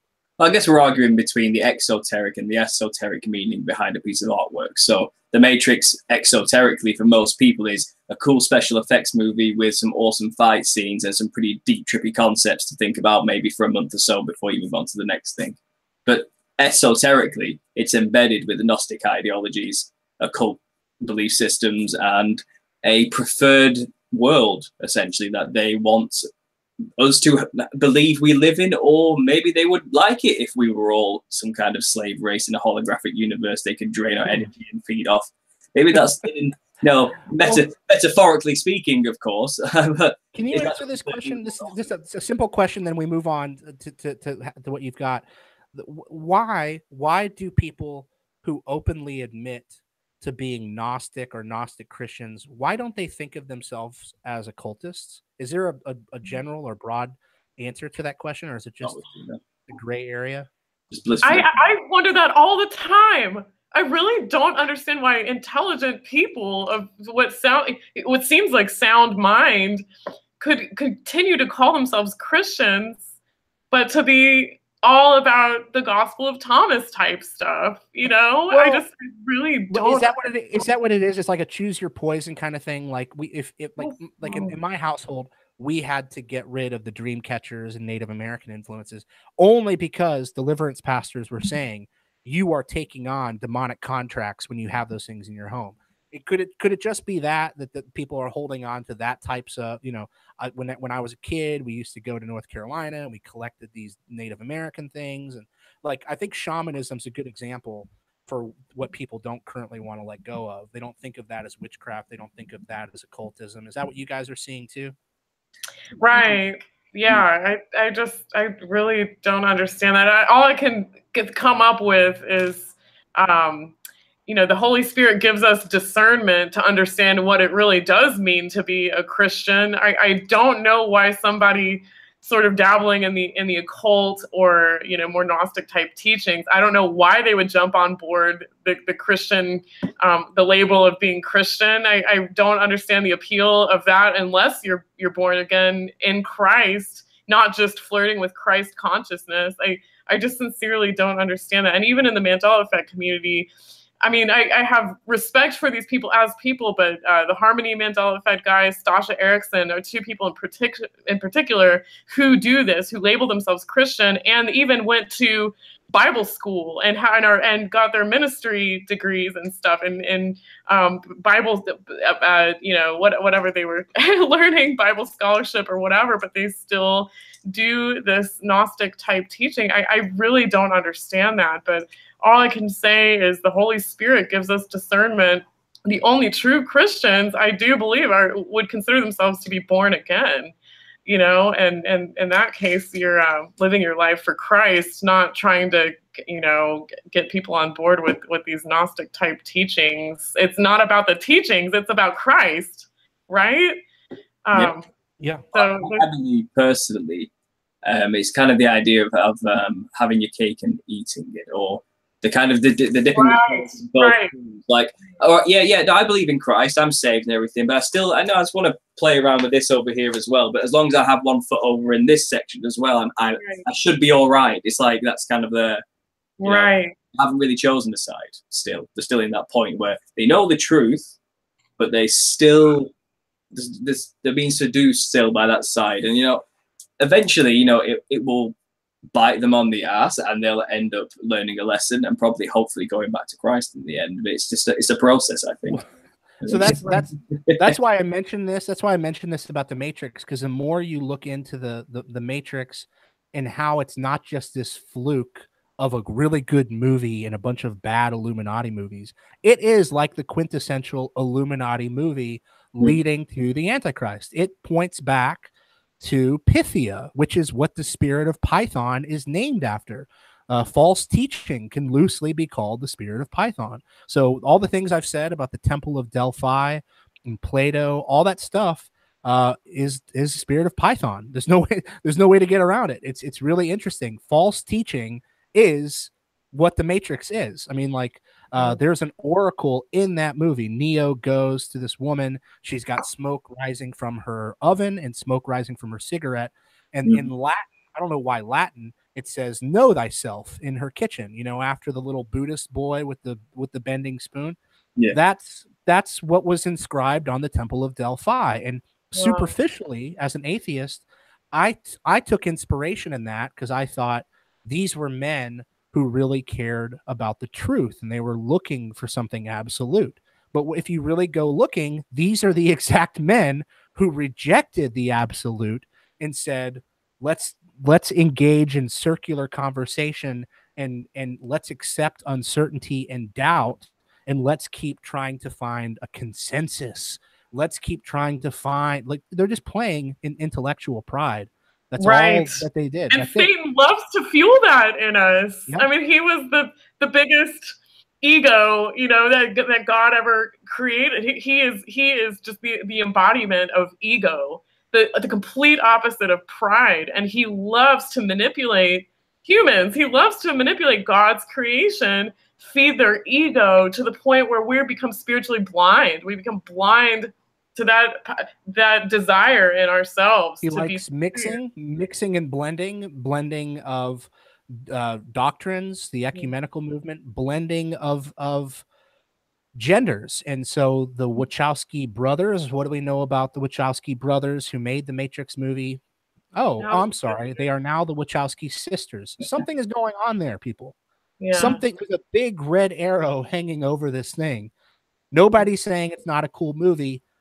We're just saying it's not our Bible, and that's it. I mean, that's I know I'm kind of pushing this point hard, but it's a territory I'm moving in. It actually relates perfectly to the Matrix generation. So the generation that was around about maybe the early teens when it came out in 1999, so born in the late 80s onwards. Well, it's that generation which has gone on into a new wave of postmodernism, and now we're seeing the breakdown of gender norms, societal norms, the blending of all ideas, and there is no real culture. It's cultural relativism, so all cultures are equal and can be blended together, and you take aspects from each individual culture and make a new culture. So that's the New World Order aspect. And who are the people fighting right now to make sure that world appears? Well, it's the generation that grew up watching The Matrix.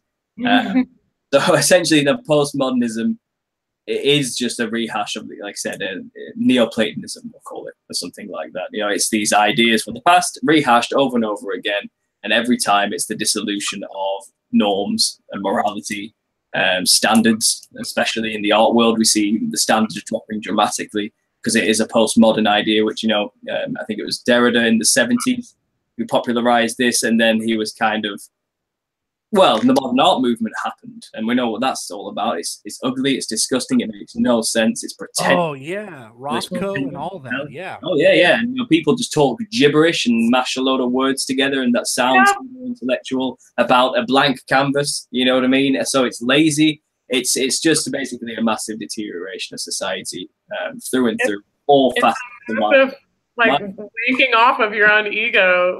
Wade the Scrapper says it's like it's like build your own God. What you were talking about earlier. It's like build a bear. You know, build your own God. But yeah, the art movement and modern art, contemporary art is just when you hear people in critiques, you know, just talking about, you know, I remember in art school, somebody had put like garbage bags, just crumpled, and paper, just crumpled fish paper, the brown paper you wrap fish in, like the Seattle fish markets or whatever. She just crumpled them on a wall. So she talked for an hour straight, and I would write down little catchphrases. She was little like idiosyncratic word salad sentences, and it's just like, is this what we're being taught? This is a sham. But so many people can't come to that conclusion after they've graduated or whatever and say, I was just sold a crock of S. I was sold a complete scam. I could revisit that myself. I'm not too far off from that. In my family, I have 2 family members who are basically part of the contemporary art movement. And oh, really? But I don't think they think of it as a psyop. I think the psyop was the CIA competing with more traditional Christian European culture. So they said, if the Russians are really good at just straight realism, like taking light through a window onto a naked woman, what we're going to do is we're going to push the opposite of just a bunch of splotches and dots and all, and that plays into the feminist movement. You know, you've got all these people wanting to express themselves. Now think about it. What do the demons do? They crave expression through us, through our hands, our tongues, our willpower. And so now you've got the modern feminist movement and the modern art movement, and you can't, the American art culture and the people who are celebrated in Los Angeles, it's like basically the people who make inspirational paintings for dentist office. That's who's celebrated in Los Angeles. Is like a picture of a mountain with like, be bold, you know, it's like that's celebrated. It gets so much more worse than that. I think I could give a pass to say Andy Warhol, just because when you walk into a big white expanse of an art gallery, there is something to an immersive experience where if you put a climbing wall in an art gallery, that would be pretty interesting. You know, that's the trip up with the modern art movement, is that in that space, given a white wall, given a white canvas, some things are more interesting than just somebody who can realistically recreate a woman bathed in light. But let's be honest, it takes more talent to do that than the person just putting garbage bags on a wall or anything that Andy Warhol ever did. It's very CIA. Have you ever tried to argue with somebody in a gallery that point? And do you know the kind of things they say back at you when you try and tell them? No, I'd love to hear it, though. You see that thing over there you're admiring? It's a pile of garbage. I mean, literally, it's a pile of garbage. And you think that's interesting. And the stuff they come out with, man, it's terrifying. They are possessed by an ideology. Like, they aren't even speaking sense. And yeah, they are speaking 100% sense. And they say to you, well, who are you to say what isn't beautiful, or what objective standards of beauty are? It's completely subjective to the opinions of the individual. It's like, well, you say that, but then you look at the Sistine Chapel, let's say, or architecture, and and these grand cathedrals we used to build with frills all over the place, and the attention to detail and the beauty behind these things we used to do. And look at classic artwork and the ultra detail and the passion in it. And then you look at modern art, and you look at modern architecture, this brutal, this horrible, disgusting, angular, simple, cheaply made plastic stuff, and you're trying to tell me one is not objectively better than the other. It's kind of, are you blind, or are you just like what? Anti-traditional, right, tell them that. Anti-family. Yeah, they say to you things like, you know, and you're a bigot. You're stuck in the old ways. You can't open your mind, and you know, it's like I'm the crazy one. It's not gaslighting you. You know. Like, how about from just the context? What about just the context that just a week ago in the same gallery somebody already had a pile of garbage? What the hell is original about your pile of garbage? Well, that's what I mean. Yeah. Well, I'm expressing myself. Well, it's not original. Well, it's a better pile of garbage than the last, you know.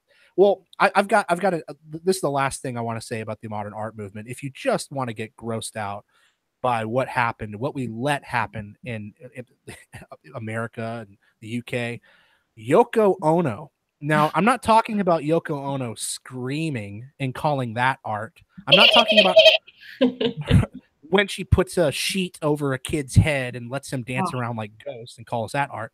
Go to her early stuff. Go to the story of how John Lennon met Yoko Ono.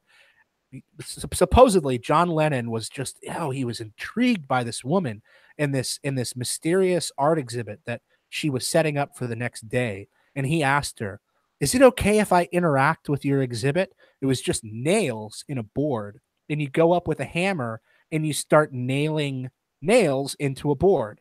And that is supposedly how those two met.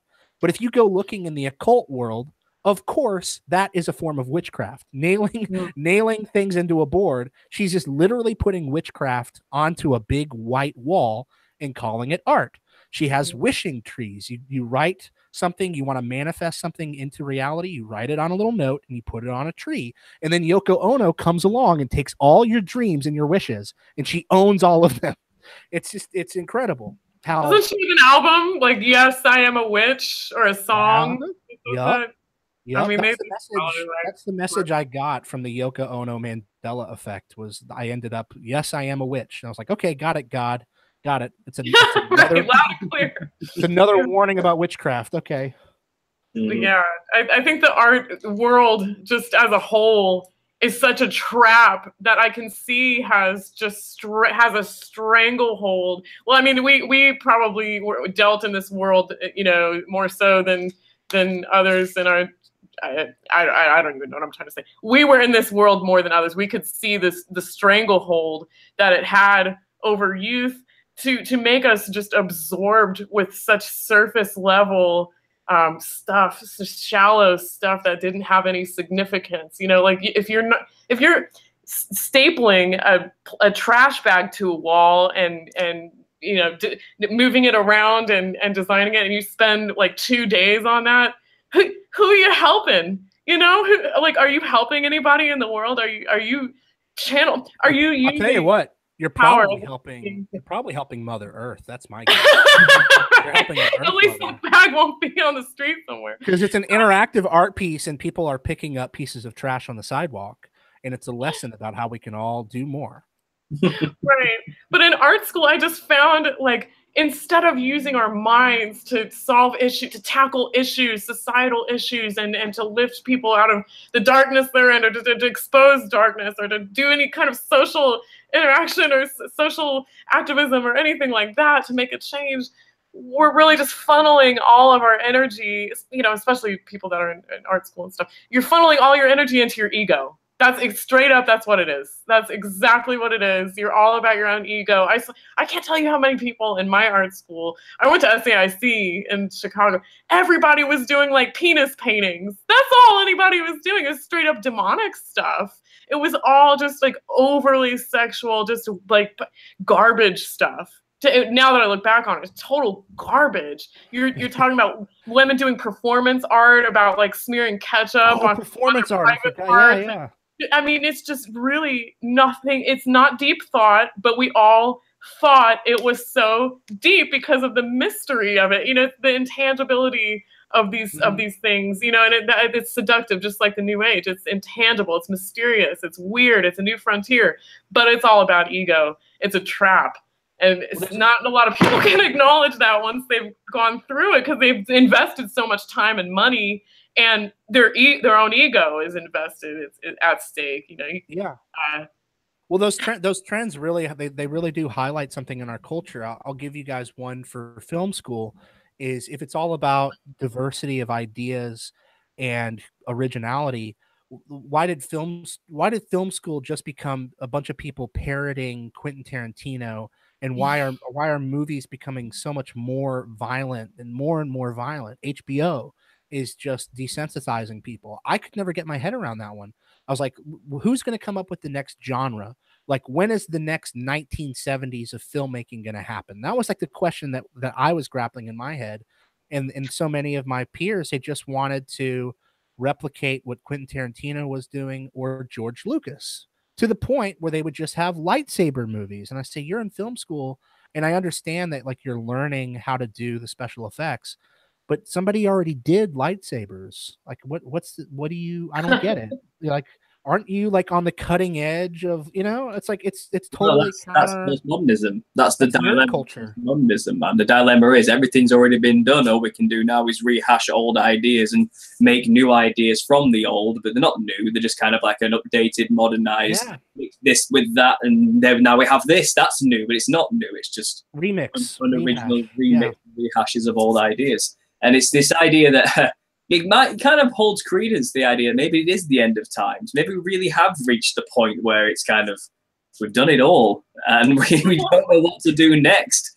Especially, I don't think on an individual basis, but I think when it comes to groups getting together, the group think does appear to be cementing in place. Like, these are the spirits. These are the groups that are leading us towards the Antichrist, because they won't admit it and they don't see it. And Paul, like, that's why I'm really proud of you, Paul, because you just going cold turkey on cannabis. It's like, that was one of the examples where people were just laughing at me. And I'm like, but if it's a spirit, how do you're still under the influence of it, you know? And so many people still are, Paul. And so any resistance that you get or laughing or anything like that, I'd love to hear about it, because it's the exact line of research that I've been just struggling. It's like, and it's not even like on an intellectual level. It's like, look at the gravity of cloning and look at where you're at on the superficial, you know what I mean? It's just sort of like, just do the math on it. We got to pull society out of the ditch. Well, that's the way I saw it was, look, we know all the information necessary to teach everybody what the problems are. But nobody's in a good enough state because of the world to actually deal with it very well and be useful with the information. Because, no offense to the truth movement, but a lot of you, they're all stoned and they're all addicted to something. And I don't blame them, man, because this stuff is horrible. And most people feel like they need something to deal with the information that's funneling through their minds now. They need something. And I learned a long time ago, well, that something isn't going to be a physical plant, let's say, in my example. That's not going to see me through in the end, and it's not going to make me a productive person. It's not going to make me useful when everything comes crashing down if I'm high. And it isn't good for me. It did drain my money. It did drain my aptitude for life, my passion, my drive, my energy.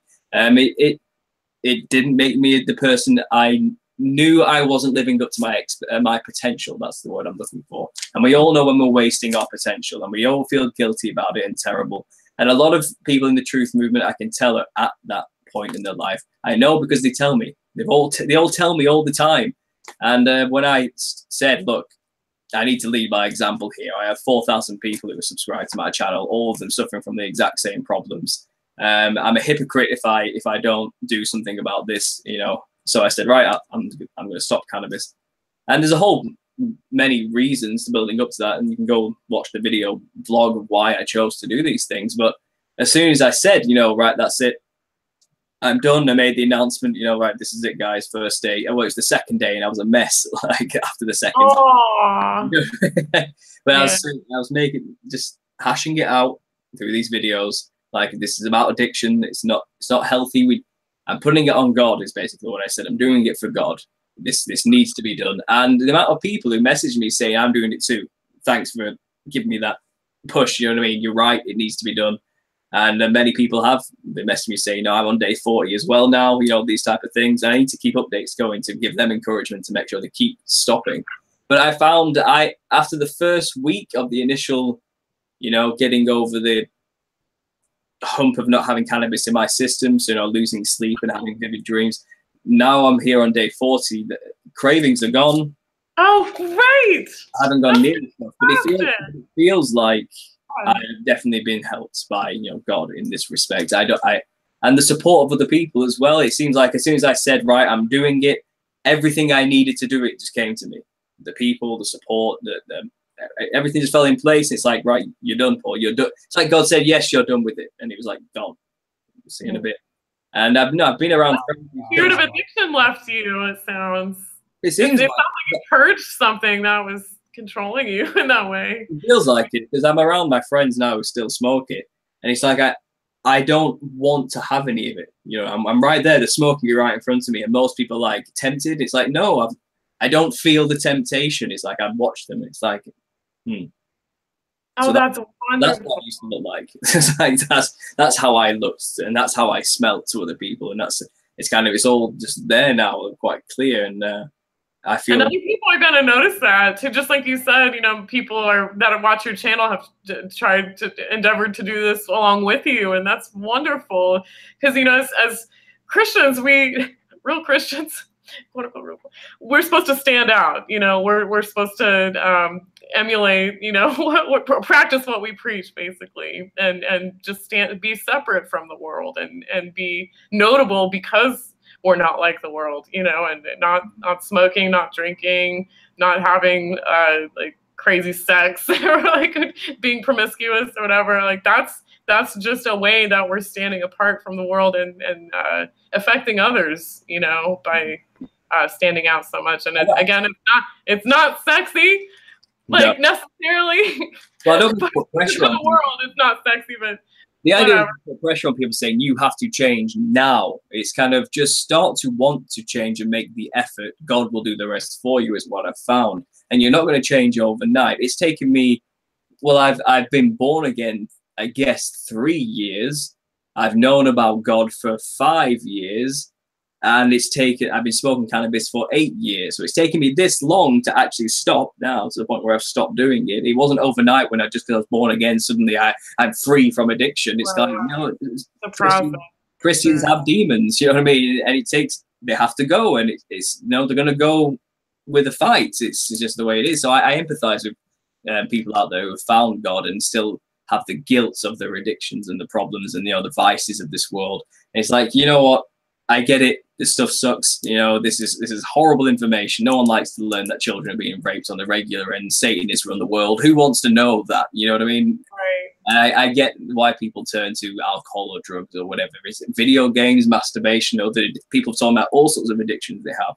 And it's kind of, they will go as long as you ask for help. That's all I did. I asked God for help, and it came in the end. But you have to want to stop.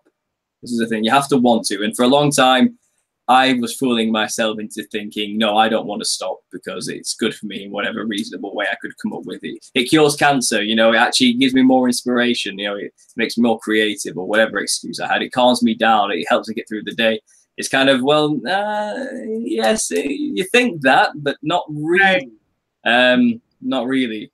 No. The Holy Spirit is gentle. You're not going to let go of all your baggage and the sin that's holding you down and your addictions and stuff all at once. It's a gradual sort of gentle process, and God knows. I'm still addicted to nicotine, but I haven't smoked any tobacco in 2 years, and I use an electric cigarette now, and eventually I'll just stop this and that. Then I guess I have to kick the habit of caffeine, and then God knows what else. There's probably all sorts of things I have to deal with and kick it off, Yeah, and the one that I would not be on a kick about guys really try to take a break from cannabis if there wasn't an obvious sense of group think around it. Mm-hmm. That's how my mind works. Jesse Spots' brain is a metal detector for group think. If anybody can tell you if there's group think around a particular topic, I hope that my experience so far, that would be one thing that you just consider. If you're currently smoking cannabis, I have tested with these people so many times. I just posted it on Facebook, and instead of really slowing down and thinking about it or engaging me and asking questions, they just post an article to the seven health benefits of smoking cannabis. I'm not debating that point. I am saying that there is a principality, a specific principality that's hanging over that one, that when you guys get together in a group and you need that confidence, you need the approval of your peers and saying, yeah, no, that's why I do it, because what that guy said. That's how you know it's a spirit. Now we could talk about fast food or cigarettes, but I don't see people getting together. You know what I mean? It's like, hey man, Hardee's has these benefits. It's the fact that people get together through group think to defend it, that you can tell that there really is something hanging over it. And there's a lot of resistance when it comes to our responsibility to the level of depth of information, or the depth of sharing, or the depth of truth or testimony. And so I have all these people who watch me and they encourage me, but I'm like, turn around and do some of this yourself. And those are the same people telling me why cannabis is so great for this or that. And I'm not saying it doesn't cure cancer, or it doesn't have this benefit or that benefit. The main component that I'm concerned about is how there's a tendency towards a type of group think. No, it's like a cult. It is like a cult, the cannabis culture. When you're in it, like it's you definitely pat each other on the back, you know, and justify each other why it's a good thing. It just like nicotine smokers do in the smoking shelter. If you ever know, they talk to each other and they build their friendships for life in the smoking shelter, which proves that, you know, smoking's a good thing in the mind. And it's the same for cannabis. It's an addictive possession of cannabis. It takes over your brain. It makes you find other people who smoke cannabis. They become your friends. So then you're constantly sharing each other's cannabis, and then the addiction gets stronger, and the group gets bigger, and you're only friends with people who smoke weed. And people that don't smoke weed, they just don't get it, man. They're different from us. You know, we don't associate with them, and it becomes like a cult. It really does. And you know, I was in it for a while, but I guess I came out of the cult thing, you know, when I learned the truth about 5 years ago. But for a long time, I've been thinking about, you know, I need to get out of this environment, whatever it is. It's not healthy, you know, and it's definitely it makes you discount half of mankind. You know, the people who don't smoke weed, I don't want to associate with them. It's like, but they're not any different from anybody else. They don't need the cannabis to be normal. You need to smoke weed just to be normal. That's what it gets to eventually. And it's kind of, why don't you just get rid of it? Why don't you be normal without it? You know, and essentially what it comes to, it's weird. It's a weird one. It's definitely it is. Talk about possession. That's probably as close as you can witness yourself. You know, it's kind of, it takes over. There's another weird angle too, which is that the counterculture is not the counterculture. The counterculture is the government in this case, and the government has been pushing for legalization. Even though that too. And when the media, all the films that come out, constantly talking about how cool it is to smoke weed, and it's kind of when I see all that as well, it's like, oh no, there's definitely an agenda. Good point. Yeah. Well, and Bill Hicks, like Alex Jones's Bill Hicks, that's one of the main points. Is he was out there as a comedian, and his friend Kevin Booth, they pushed for legalization, and that is how the New World Order is going to come about. Is through the weakening of our local communities and families, through just things that seem harmless, just slowly over time corroding our society. And but something I want to say about this particular group that I really like, Meegs and Paul. Now we might be talking about cannabis, and people in the chat will say, well, yes, there is a group think. Everything that Paul just said, I can see that. And like Angela just said, cannabis, it's very similar to veganism in that regard. And that might be kind of a joke that she's making, but there are these elements of going and forming social groups and insulating yourself and looking for the approval of your peers in order for what you do week to week. And the one thing I really want to support about what you're doing on this channel, Paul, and the types of people you're reaching out to, is that type of stuff is 100% going on in Mandela effect. Now, I don't really like sticking my neck out in that regard, because I believe most, if not all, of the Mandela effects. But when it comes to groupthink, there's a way to talk about it and to detect it without getting into bickering debates of who's affected and who isn't affected. And I know for a fact that there's a constructive way to do it. and I see what you're doing, and I know that people are going to come and they're going to look at what you're doing, and it's going to puzzle them, and they're not going to see the angle, meaning that they don't see, well, it's not sexy enough. But I would urge people, when it comes to group think, that is how you can find a spirit. Like a spirit needs group think to infect other people or something like it. And the group think that's happening in Mandela effect, Mandela being real or not, I say it is very real.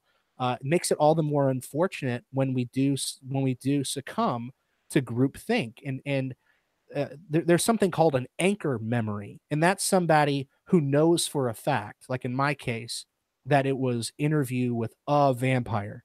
Same here. That's mine. Interview with the Vampire never existed. That's an anchor memory. I don't need anybody else to tell me. I don't need to check in with them.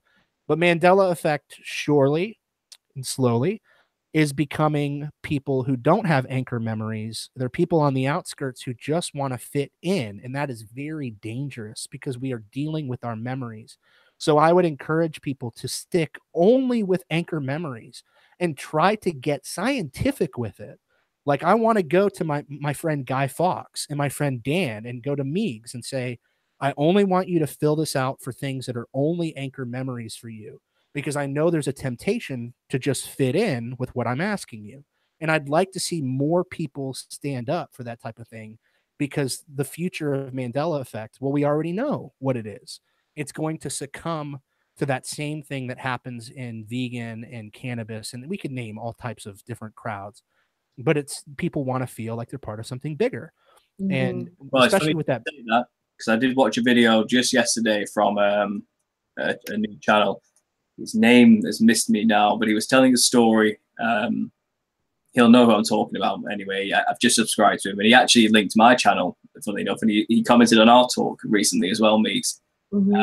But he was telling a story about how he was outraged about this Mandela effect scenario where a lady, she called Vanessa or something. I don't know. There's maybe what's that?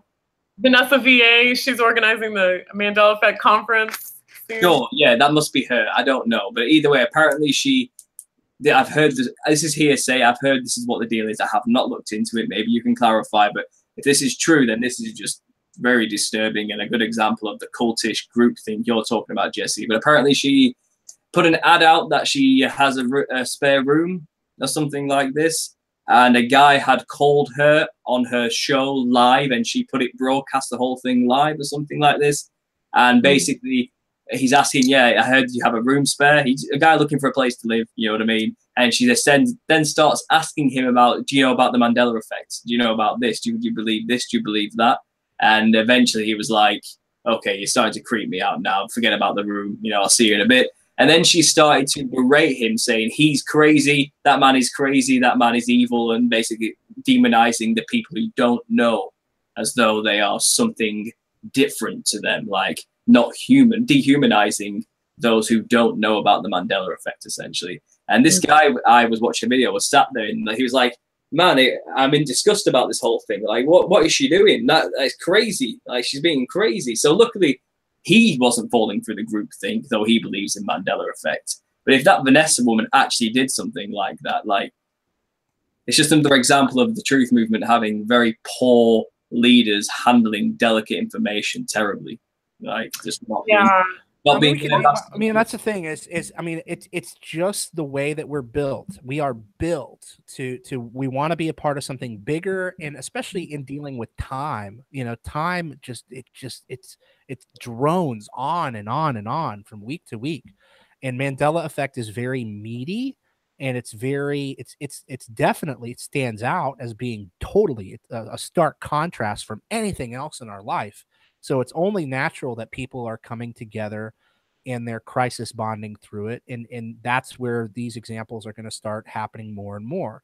And so it's going to be a balance of that need to navigate your sense of reality. But I think when it comes to the beauty, the poetry of this is just how much closer you can come to the Holy Spirit. If you pull yourself up from your own bootstraps, you connect to your own memories. And every time somebody brings up almost like a trivia, like, what about this or this? And you don't really know, you don't have to answer. You do not Right. have to say this way or the other way, because the way that memory works is that might not have been a chapter that you read as a child or a movie that you watched. So really just try to stick to your anchor memories, and then people can start to get scientific with it, and it's going to get really interesting. Guy Fawkes has some of the best experiences Mm-hmm. for how Mandela effects happen like in front of him. And I believe it. But then when it comes to reporting to each other, because we all have our own philosophy and expectations, we just end up kind of gaslighting each other, even though overall we believe in the group think of it. But if you really laid it out like in paperwork, it's I think the point of it is that it's inconceivable, that God is inconceivable, that these are patterns that go beyond our realm of thinking and like even storytelling. It transcends all of those things. So the need to throw a lasso around it and the need to understand it, certainly understand it, try to understand it, but but but insulating yourself as though people have to have every single Mandela effect that you do. It's just not. It's just no way you could fulfill that without some sort of group think being It's a involved. shame, really, That's because all. obviously, the Mandela affected. We'll call them that, the Mandela affected. Are one group of people who all have a similar experience to share. So they're all on the same side. I'll say, not a group that needs to be like some kind of Borg hybrid symbiotic hive mind, but they're all, on the same side.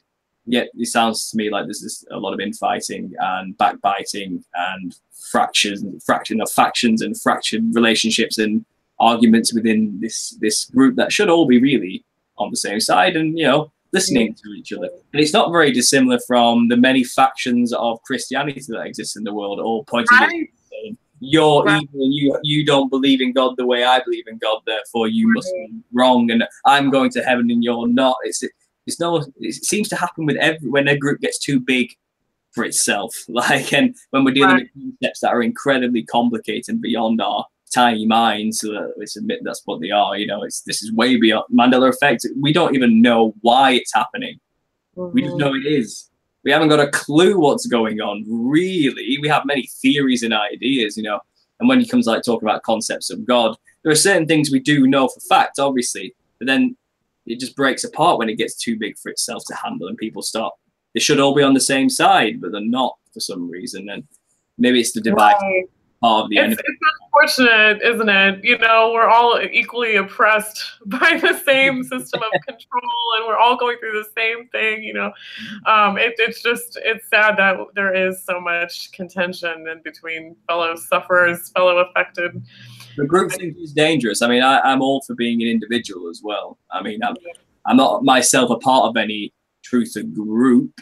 I guess I love listening to all the factions. I try and get into each and every one of them because they're all valid opinions to me, and I would hope everybody in the truther culture would do that. I see too many people in the truth movement plateau onto one subject and get stuck there forever, and just spiral on it and lose them. And then there again with the egos can be like sky high, and what started out as a legitimate investigation for the truth, like a legitimate quest for the truth, has now become something that you are secretly biased towards, and your theory is just your own ego gets just sewn in with it, and what once became like a balanced quest for the truth, now it's just like you're going to defend your theory to the death, and anybody that challenges it is just a shill, whatever. We have to separate our egos from the search, And also the need to be a voyeur is very tempting. I mean, I look, my channel is know thyself, as the Temple of Delphi says, know my limitations. I watch Alex Jones so other people don't have to. Not so much anymore, but for a while there, I watch Alex Jones so other people don't have to. The reason why is that we are voyeurs and we want to put our strength into a cubbyhole. We put it into somebody else.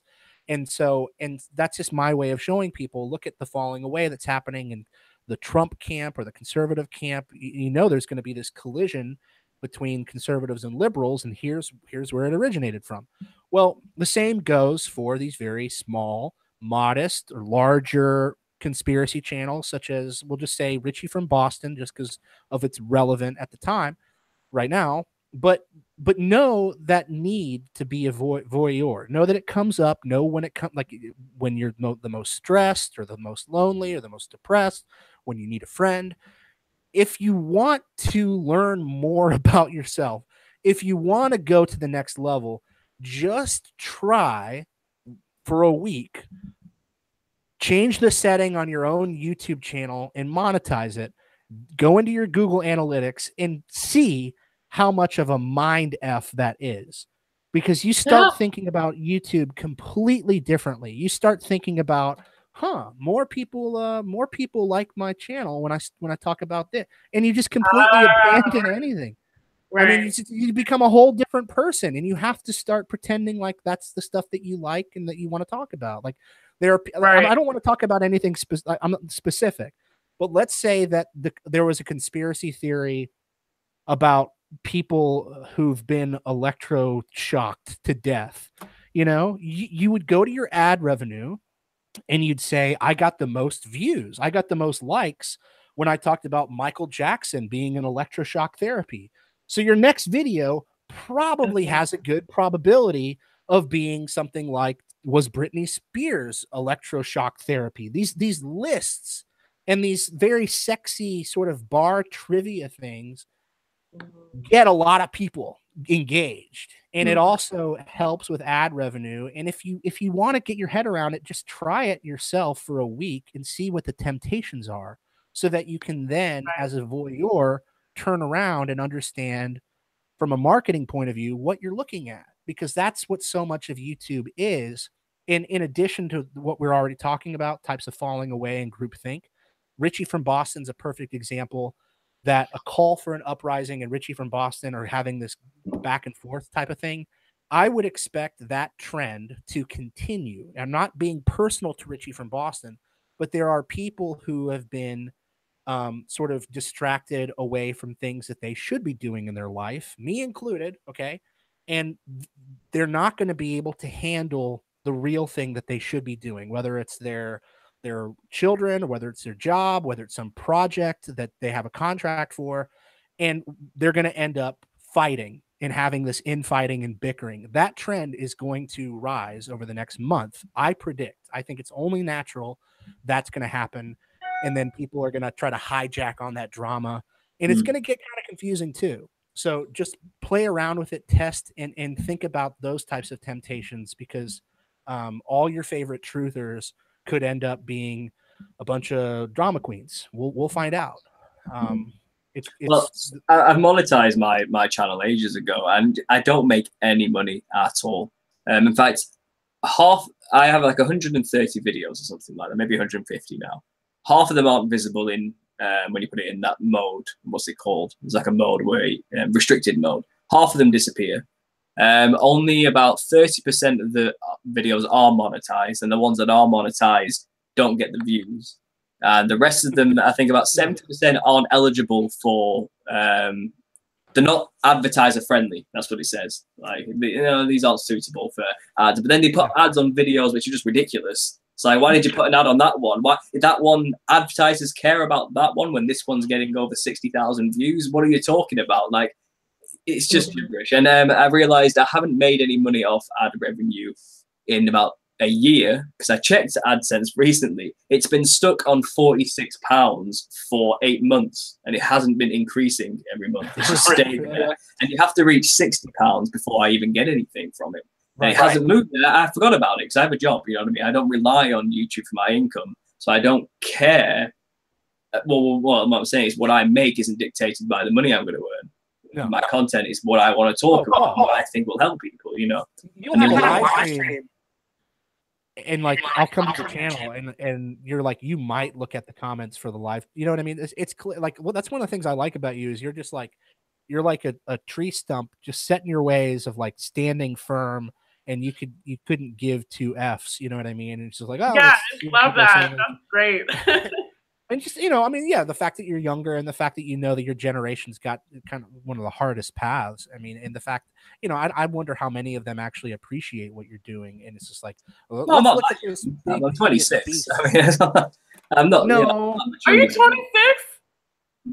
Oh wow, I thought you but must also be just the 30. way that you package it. I mean, the understanding conspiracy and sort of talking, like almost like this meta sort of thing. Like, all right, you've heard about conspiracy, you've heard about this culture. Let's talk about it. Let's unpackage what's going on with flat Yeah. Earth and these people. I like the approach that you take, and I think a lot of people it'd be hard for them to understand it because it goes back to that thing that you said, that it's People all about. respond to it's not a popularity contest. People Yes. respond to that, to real people. It's not, I no just like fake news. I like the drive for objectivity. I like the drive for like let's make it let's be honest about how marketing works and let's be honest about that. So you're not a good example of what I'm talking about at all. And you can tell when people are doing this because they'll try it a little bit and then their channel just becomes all about that one thing, you know. And if somebody like Richie from Boston, if they are a genuine person, they're going to have videos out of left field sometimes because they're just going through stuff. Now there is protecting the product. You know what I mean? There is like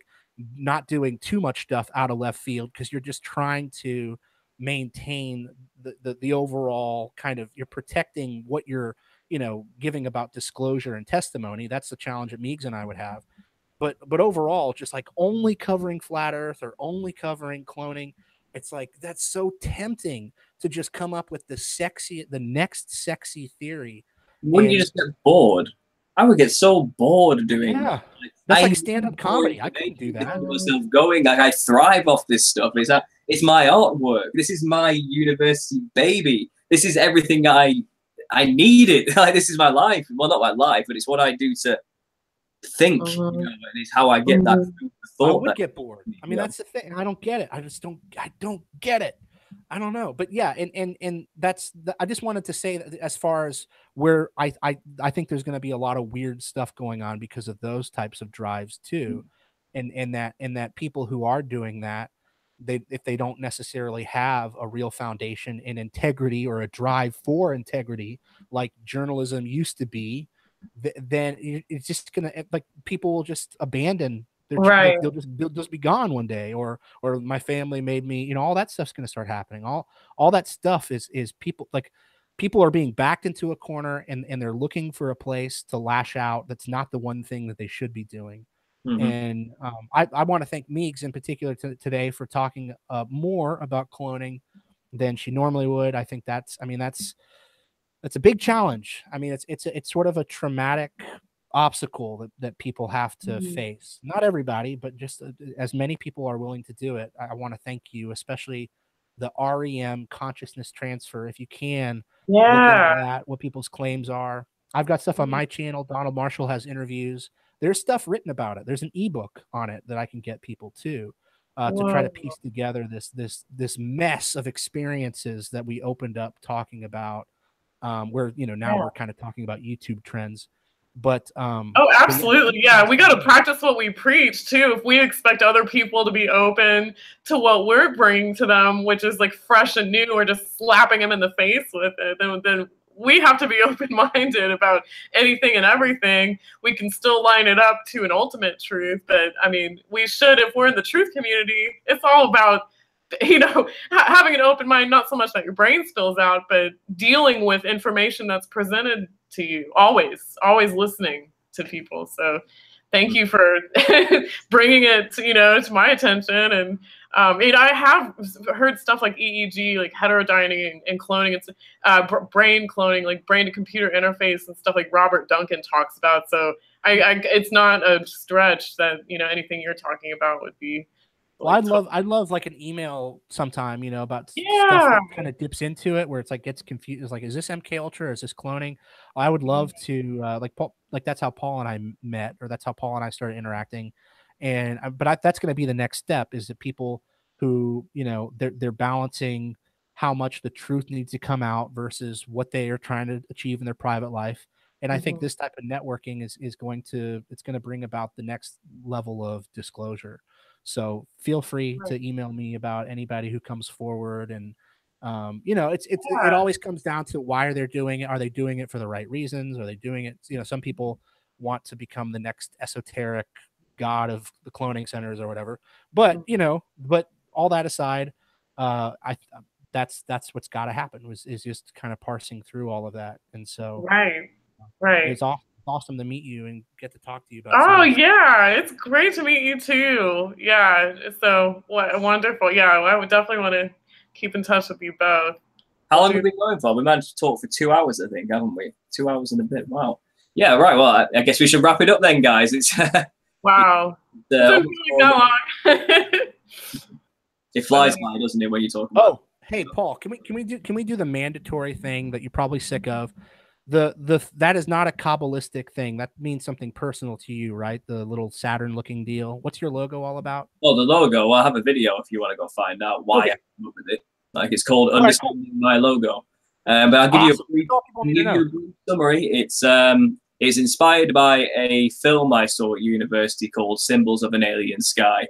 And it showed, he interpreted ancient symbols to say the planets were a lot closer back then, and you could see Saturn and Venus and Mars all aligned with each other. And that's basically what you're looking at. You're looking at Saturn, Venus, and Mars. So the Saturn gold, the Venus blue, the Mars red. That's fundamentally it. But then when I saw that symbol, I thought that is the conspiracy right there in a symbol. We have Saturn, and we have Venus, and we have Mars. So we have the unholy trinity of, I don't know, Isis, Semiramis and the Tammuz, I guess you say God, Mary, Jesus, the Antichrist version of that. I incorporated sacred geometry into it, so it has the macabre symbol, being the radiating light, because obviously the New Age ideas of sacred geometry is a big deal to conspiracy theorists, and it's used against people as well to try, in the New Age deception. So that's another conspiracy image I threw together. And obviously, if you want to see it right here, what we do is we break each symbol down and understand them separately before bringing them back together into a whole in order to understand conspiracy. That's basically it. Cool. Yeah, I got Roku recently. This seems like a tangent. And Angela called me out because it's like, oh, you're sitting around watching. What are you watching? I was like, Pluto TV. He's like, Pluto, that's the god of the underworld. I'm like, yeah, I know. Okay, look, everything's satanic. I get it. What do you want from it? The whole world is falling, for God's sake. You can't escape this stuff. And that goes right back to the Temple of Delphi, and the Roman and Greek gods. They had us worshiping Mars, Venus, and what? It's crazy. Awesome. Well, the idea is, look, if you want to understand the truth, then you need to understand what the symbol means. You need to understand it. Because it's everything. It's all there, incorporated into an image. I want to help you understand what it means. It doesn't mean I worship Molech. It doesn't mean I bear the star of Remphan, therefore I'm an Antichrist image. I'm a Christian. I profess it with my mouth. My fruits are there for you to witness, and that's all I can give you guys. I mean, what do you want from me, for God's sake? Well, I guess you trying a few Illuminati hand signs, Paul. Return to the Earth Mother, Paul. I don't know if you're being honest with us. I don't know, Paul. The Earth Mother was calling. The Earth Mother wants her change back. No, I'm just kidding. I'm quite the Matrix. Thank you for taking on the Matrix with me today, everybody. No problem, guys. Right, it was lovely. Right on. It was nice to chew the fat with y'all. I have a lot of respect for you both. Keep on truthing in the free world, I say. That's it. I don't know if it's free or not. Keep on truthing anyway. Right, good stuff. Thanks for everybody. guys. Thanks for staying up late. All right, bye. Bye, guys. God bless. God bless.